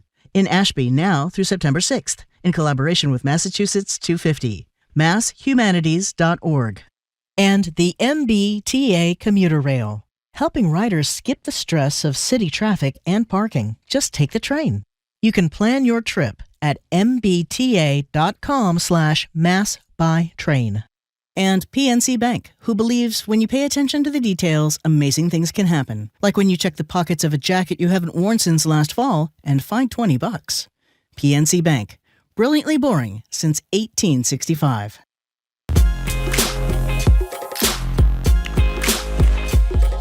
Welcome back to BPR, Jim Browdy and Marjorie Egan. We're not live at the library. We're streaming at youtube.com/GBH News. We're off Friday. Well, actually off tomorrow. Are we off tomorrow? Yeah, tomorrow, Friday, and Labor Day. Back live at the library on Tuesday. And by the way, Friday, we've mentioned that Keith Lockhart is our co-host. That's right. And more than one people have texted confused saying, so Keith Lockhart will be co-hosting BPR Friday, but you two are off? No. It's next Friday. It's next Friday. Yeah, next and Friday. for the first time, there are going to be three hosts, Marjorie, me, and Keith Lockhart, the leader of the Boston Pops for 30 years, and actually a fabulous person and a lot of fun. In any case, we're on tape tomorrow, which means normally we try to get an Am I the A-hole in today. So Marjorie doesn't have to miss out on the fun before the holiday week. But today, Wednesday, is special. Today is different.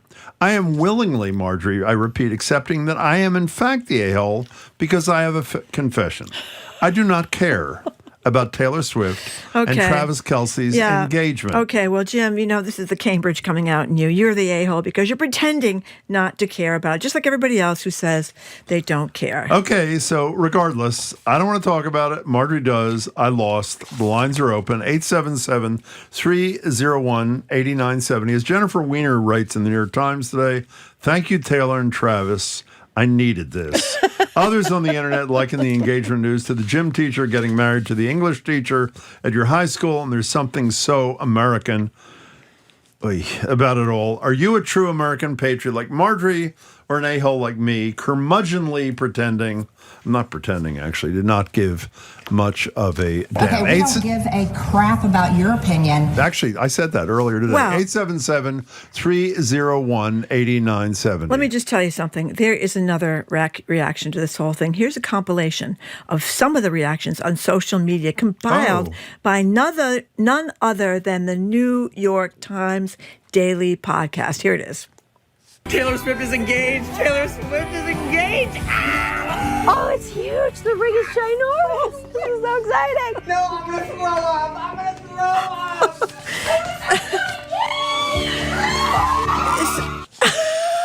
That was on the Daily? It's like it was on the Daily. That was on the Daily? It was on the Daily. I told you this morning. It was on the Daily. It was fantastic. That's why I had to tell you that so that you could convince me to talk about it. Now, here's the thing. There's a lot of issues here. First of all, that everybody knows who's a Taylor Swift fan. And I'm not a huge Taylor Swift fan, but I'm kind of a small Taylor Swift fan. I actually am a Taylor Swift fan, but I don't give a damn about their engagement. Yeah, well, Okay, go ahead. This is boring. Go ahead. So boring of you, Jim.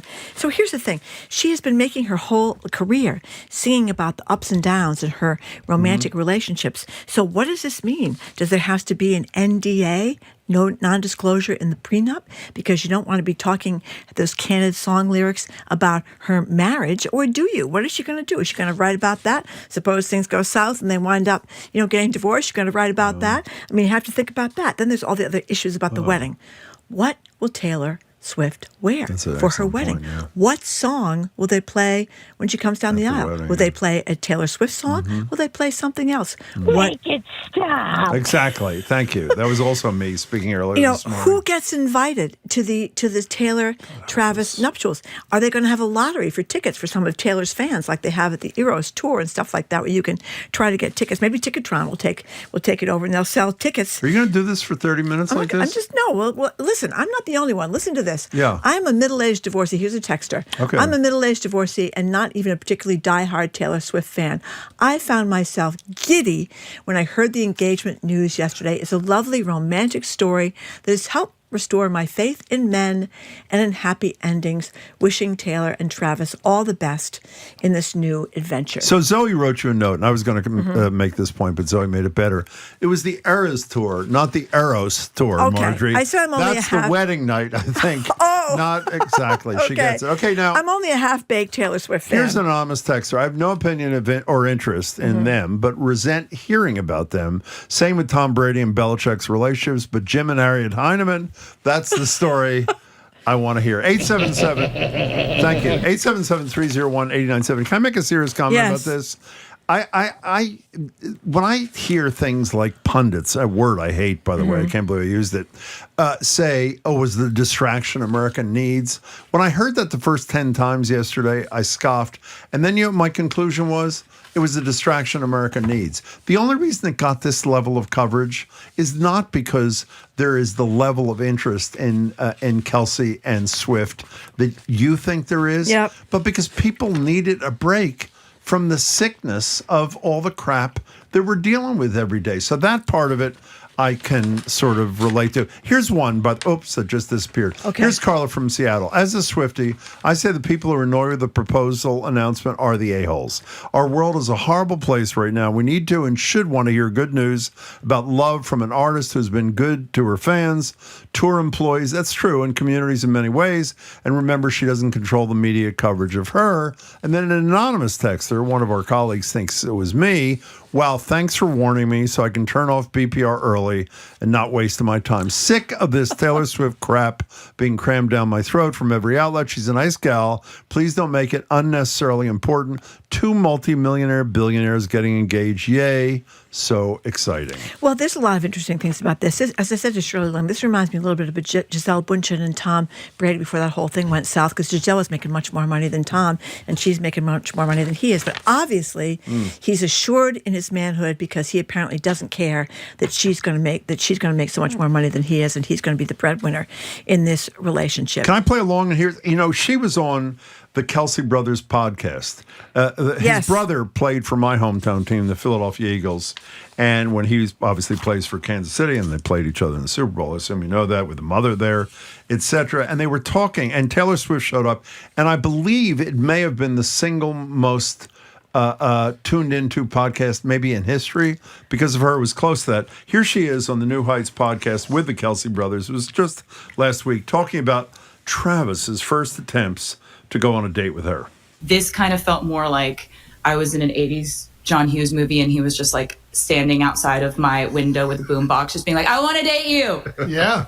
Do you want to go on a date with me? I made you a friendship bracelet. Do you want to date me? Just come outside and meet me. So I was like, if this guy isn't crazy, which is a big if, this is sort of what I've been writing songs about wanting to happen to me since I was a teenager. Oh my God. There you go. Okay. Dan asked an unrelated question. What? He's in Brighton. Why are Jim and Marjorie off Thursday and Friday? Jim just had 2 weeks off. What's the answer to that question? Because it's the last week of summer. Because it's the last Labor week Day of weekend. summer, Dan. Okay, let's take some calls here. Sally in New Hampshire. What do you think, Sally? Hi, Sally. Hi, I've called before. And You did? From Antrim. Yes, I have. This is I think my fourth time. That's fabulous. Yes, it is. And Marjorie, listen, I love you, but sorry, I agree with Jim on this one. What is the deal with this freaking Taylor Swift? I don't get it. I don't know what I'm missing. I must be missing something, but it doesn't excite me that lots of famous people get married, but this actually was on the national news, ABC.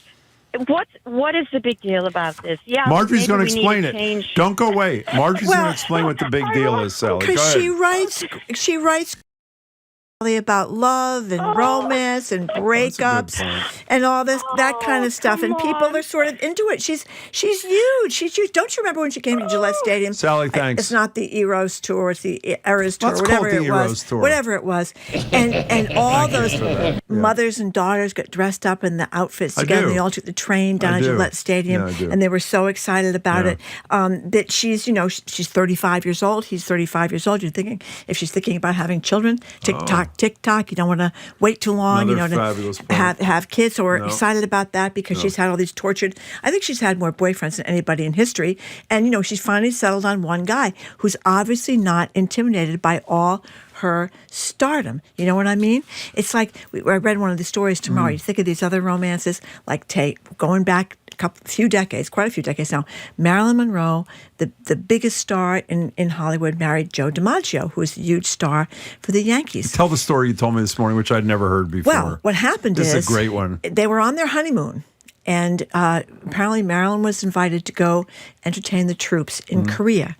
And she did. And Joe was a little ticked off about it, but she went anyway, and she called him on the phone, and Marilyn says to Joe, you just can't imagine the size of the crowd. You've never heard crowds like that. And Joe DiMaggio says, well, actually, Marilyn, I have. Shortly thereafter, that's a great they story. got divorced. I think their marriage only lasts like a few months. Which has nothing, well, it has something to do with this, either every year, which is not that big a deal, on her anniversary, or every day, he put a rose on her, what do you call it? A cemetery plot. Grave, yeah. Grave site. Is that true? Yeah, I don't know. I don't know either. I don't know. Annie from Gardner, what do you think, Annie? Hey, Annie, what's your deal? 9 months the marriage lasted between nice. Joe and Sorry Marilyn. Not go long. ahead. Okay, go ahead. Hi. So I think the Taylor hysteria is a symptom that we are living in a fascist regime, and we will take any tiny crumb of happy news, and it drives us crazy. We need anything right now because of the authoritarian regime we're living under. Well, I mean, that's the distraction thing. Now, let me ask you, Annie, since you have that position, do you think this will be a greater joyous distraction than the moment when Bill Belichick gets down on his knee, assuming he can get up after he gets on his knee to propose to Jordan? What do you think? I'm going to turn my radio off if that happens.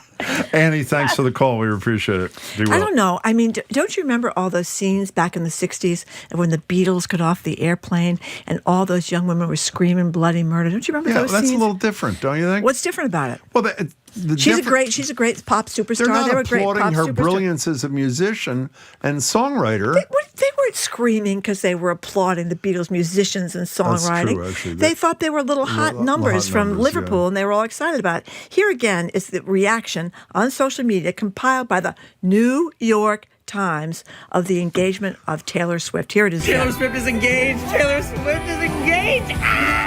Oh, it's huge. The ring is ginormous. This is so exciting. No, I'm going to throw up. I'm going to throw up. Anonymous texter says, this show feels like being at a slumber party with Marjorie and Jim as the hostage.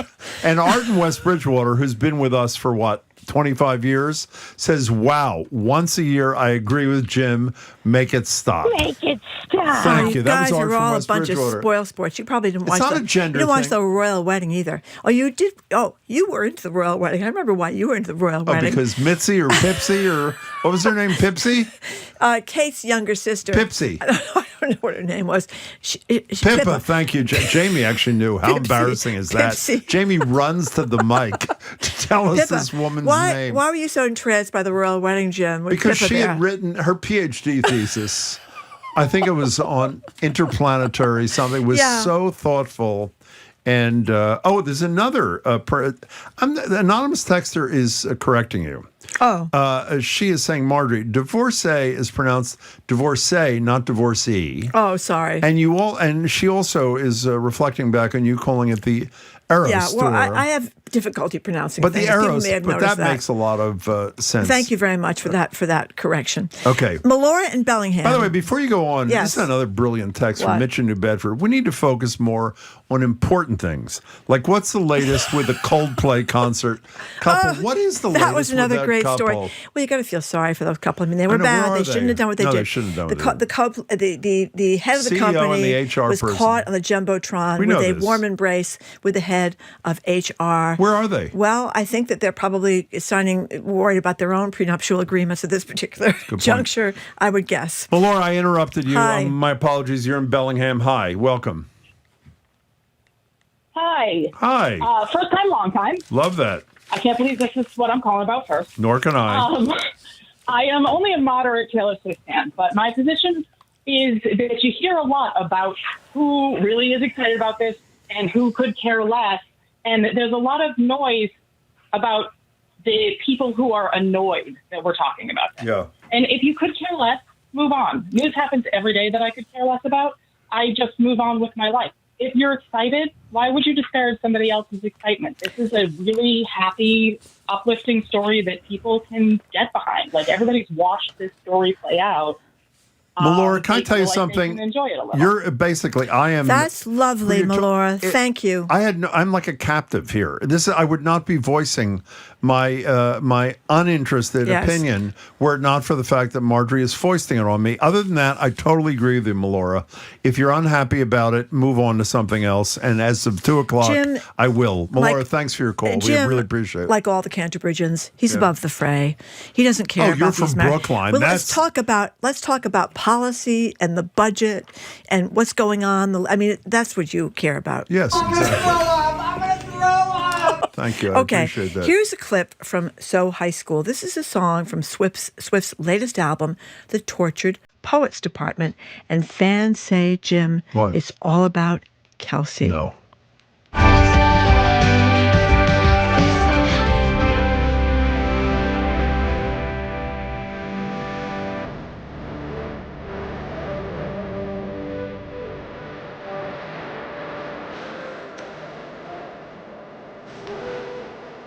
Okay, you know what I find weird about this? You couldn't have heard that very well because I feel So High School every time I look at you, but look at you, truth, dare, spin bottles. You know how to ball. I know Aristotle. Excuse me? I think he meant football. Oh, okay. Thank you for that clarification. There, can I repeat I hope that's something? what she was saying. Because you're Melora, others, you particularly have been unjustly critical of me. I want to repeat. I like her music more than you like her music. I like her music. It's not. No, you I like don't that like 10-minute song. I knew you were going to say that. That's really Everybody good. who really doesn't know anything about Taylor Swift says I like the 10-minute version of the All Too Well. Yeah, well, I like the Last American Aristocracy, whatever that song was. Yeah. The story about the sweater that she left at somebody's Marjorie house. comes, same Cardigan. song. Marjorie comes into the studio this morning and she says to me, my favorite Taylor Swift song, Blowing in the Wind. It was really, it was so brilliant. It just captured a generation. Yeah. Now, we have to point out the unveiling of this whole situation. I mean, they're right there. He's kneeling on his knee in this garden surrounded by this lush We have garden. sound from that? We don't? No, we don't Okay, have I'm any. We sorry. don't have any sound from that. I didn't know. I thought there was sound. He's down on his knees. He's got this huge ring in hand. Supposedly the ring is shaped like a football stadium. I didn't know if that's that. really- Is that true? I don't know if that's really true. Okay, there was Miss Swift. This is from the New York Times, Jim. There was Miss Swift with her hands resting on his cheeks. Oh. There was the close-up of the diamond as big as the Ritz. We call it The Rock. The Rock, As you okay, called as it. big as the Ritz, all set to the song we just played, Miss Swift, So High School. And just beyond the margins of the photo, perhaps a huge teams of stylists and photographers, assistants, crafts, serving offerings, fans, lights, and so on. But they organized it so it looked very, very, very romantic. And then at the end, they're sitting together on a little bench, and she's leaning against his formidable chest because he is some huge football player. Wait, you had Formidable before, or was that in the New York Times? I had that. You added Formidable. Yeah. Well, he's a large person. He's a large yes. person. 877-301-8970 is the number. How do you feel about the engagement of Travis, Kelsey, and Taylor? Okay, enough. And will it last? That's what we want to know. Christine from Connecticut, what do you think? Oh, I'm gone. You're gone? Is Christine Yes, there? I'm sorry. That's okay. No, I'm sorry. What? That's fine. I think she's talking to somebody I think you're else. calling another show. Is that possible? Are you there, Christine? I can't hear you. Oh, I'm so sorry. It's we can Marty's hear fault. you if you want to say something. Otherwise, we'll move on. I'll just say that I think it's great, and they're American royalty. And we got excited at Charles and Diana. We got excited at William and Kate and Harry and Meghan. Let's just take this for what it is, joy. There you That's go. actually a beautiful message. That's lovely. I am pro-joy. She's in the right. I'm pro-joy. You sound very, very joyous when you're talking about that. Yep. Okay. Marjorie when are they getting married? Do you know? I don't know. And I don't know how big the wedding is going to be or where the wedding is going to be. We don't know. These are all things that we'll be following closely in the upcoming months. How do you months, Jim? Where are you? I know where you are, but I must ask the question. There are a number of cynics, I'm not among them, by the way, that says one, football season is about to start. Are you aware of that? In a week and a half. And he's a football player. Right. And her new album is coming out, I think, in October. Is that right? I think it's the channel. I'm not sure. Okay. That it was also there was financial timing, business timing to the announcement. What do you think about that, Marjorie? I think when you have $1.6 billion, you just can't quite get enough, and maybe this is time to that. I mean, I think that's kind of ridiculous. He's got $90 million. She's got $1.6 billion. I mean, what's a few more million here or there when you got that much money, Jim? That's a great answer. Don't you think? Mary from Winchester. What do you think, Mary? Hi there. First of all, I'm not anti-Travis and Taylor. They're lovely. Congratulations, Mazel Tov. I wish them all well. However, I've been trying to talk at work. I don't know why I keep doing this to myself, to folks about Ukraine and Russia and Donald Trump and stuff. And the folks I work with don't know or care, but they know every last detail about Travis and Taylor, and I just think that's kind of sad. And that's my annoyance. Not that that's my annoyance. What kind of work do you do, Mary? Real world stuff. I'm embarrassed to tell you I'm a public school teacher. Are you talking about the other teachers? Only know anything about Taylor? Or are you talking about the kids? I love that. No, I teach elementary. The other teachers. No. Sort of the lunchroom conversation is not about sort of the world in which we live in. They do a lot of eye rolling at me because I'm like an NPR fan, but occasionally I try to broaden their horizons, but no, it all leads back to Taylor Swift. Wow. Well, I tell you, she's Mary, huge. Thanks. She's huge. He was in the cover of GQ. Did you know that, Jim? Yeah. That they may think was time for that event. That he's in the September issue I didn't cover know that. boy on GQ, and his brother, who may or may not be the best man. We didn't know that either. His brother's also a football player. His wife has got this huge podcast. She does? Yeah, she's. They have a podcast huge in the country. podcast, too. They have a huge podcast, too. That's where Taylor appeared. Here's an anonymous texter has a brilliant programming idea. Can you have Aiden book the Coldplay couple for How Do You Two Know Each Other? It's one of our occasional segments. That'd be a fabulous segment, wouldn't it be? That would be a How come, I used to say to you, when you worked at the Herald, yes, I read the Herald, there were a couple of really great columnists, you among them. Thank and you. the other thing I loved in the Herald that I miss, where are they now? Where are they and what now? the Herald would do is go back to a story from like 24 years ago that captivated everybody like 24/7. And what, for example, like what happened to the Coldplay couple? What happened to so-and-so? Why is no one following up on the Coldplay couple, Marjorie? I would imagine they're keeping an extremely low profile and not responding to queries about the state of their... Reporters don't have to abide by that. They do their jobs and they go find out what's going on. Seth in Rhode Island says, like Jim and Harriet Heinemann, this is not meant to last. I don't know. Doesn't this work out perfectly? I mean, doesn't it seem like this would be the guy for her? I don't know her that well to be mad to make that kind of decision. Well, she has to be with a man who can deal with her stardom, her incredible stardom. Joe DiMaggio, one of the biggest stars ever to play the New York Yankees. He couldn't take it because Marilyn was so popular. Do you think that's why that didn't happen there? Is that what's going on there? I think a lot of men couldn't. That was one of the things I liked about Tom Brady. He married somebody who was a much bigger star than he was. He went on to become a huge star, but when he got married to Gisele Bündchen, she was the bigger, she was the breadwinner. She was the moneymaker. A caller before mentioned 3 royal weddings. Do you remember this? And said, Charles get over and it. Diana, that was years ago. Will and Kate. And Harry and Meghan. Things haven't gone that well for Harry and Meghan. What was the name of the other thing that we talked about? The March? The Marchioness of Clonmedley or something. Who is that again? I don't know. The Marchioness of Cholmondeley. Yeah, okay, the Marchioness of Cholmondeley. Who can you play that again so we get that? Who is that? The Marchioness of Cholmondeley. Okay, who was the Marchioness of Cholmondeley? Who was? I don't know. Who was that? But she's for sure. She's going to be at the Taylor. She'll be at the wedding, don't you think? Who is going to go to the wedding? You think we know Trump, one person will be at the Trump wedding? was talking about how awful Taylor Swift was because she's more of a lefty. He doesn't like her. Yeah. Now he says she's a wonderful, lovely person. He did? Yes. Oh, because he likes Travis Kelce? He weighed in on the nuptials and said he wished them both lovely people, wished them both the best of luck. Do you know that? Didn't he get in a little bit of trouble with some Swiftie fans or somebody? He said he hated her. No. When Kelce said, didn't he say how happy he was that Trump came to the Super Bowl?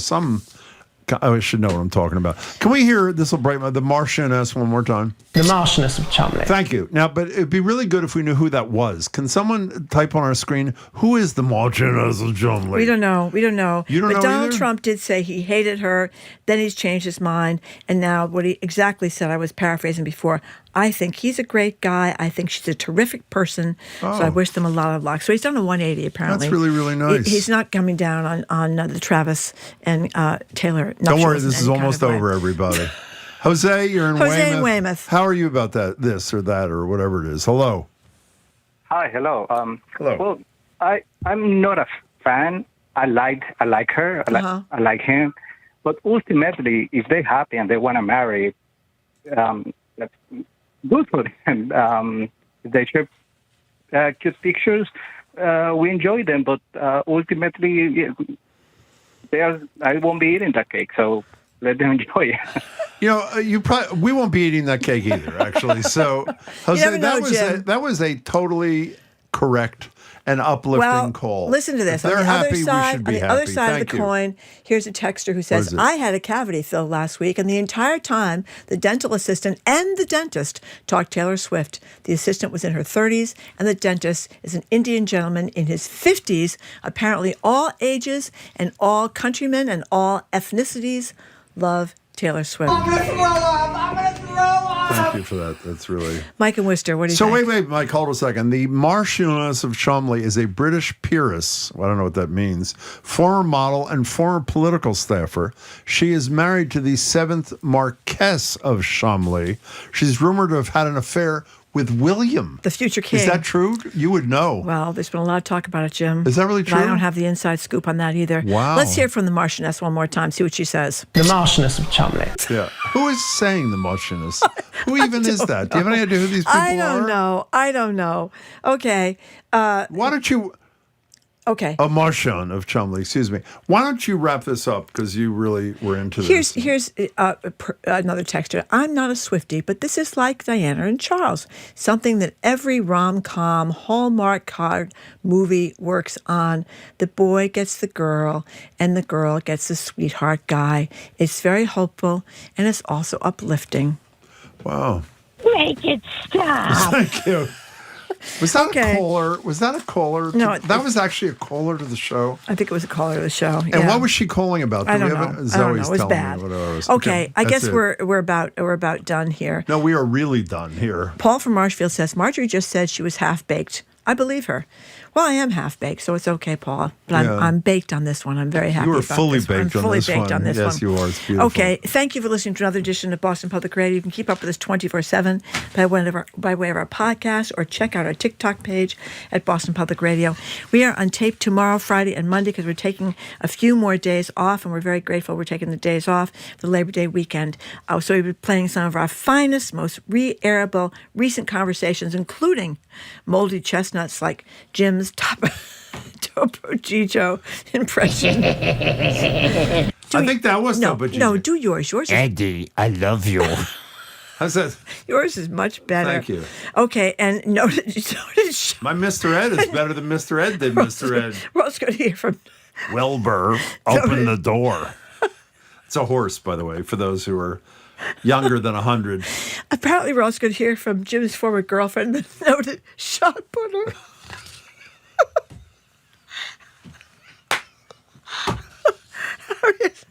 Heinemann. I can't go on. I'm not helping you. Okay, we'll be back on Tuesday. The Marshness of Chumley. Thank you. Go ahead, Margie. You're doing We're going to be great. back on Tuesday You're doing really together well. with the heads of Massachusetts political parties, Amy Carnevale and Steve Kerrigan, plus CNN's John King, Trina Casey, and the Boston Foundation's Lee Pelton. great way I'm sorry. to leave them It's Jim's laughing. fault. Our crew, Zoe Jim's Matthews fault. and Colin Nicole Garcia. Hannah Loss.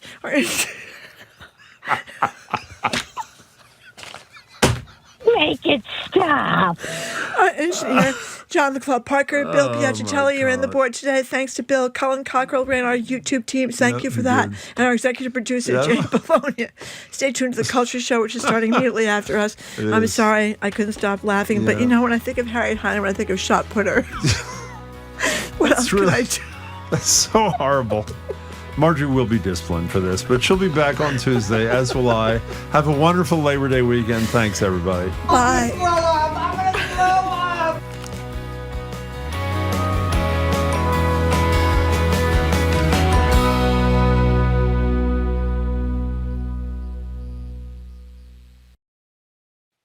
What's trending? What's interesting? What's going on around town? We're talking all things arts and culture on The Culture Show, next on GBH 89.7. Funding for our programs comes from you and members of the GBH Champions and Beacon Circles. These most generous annual contributors lead the way in sustaining GBH as a public media resource available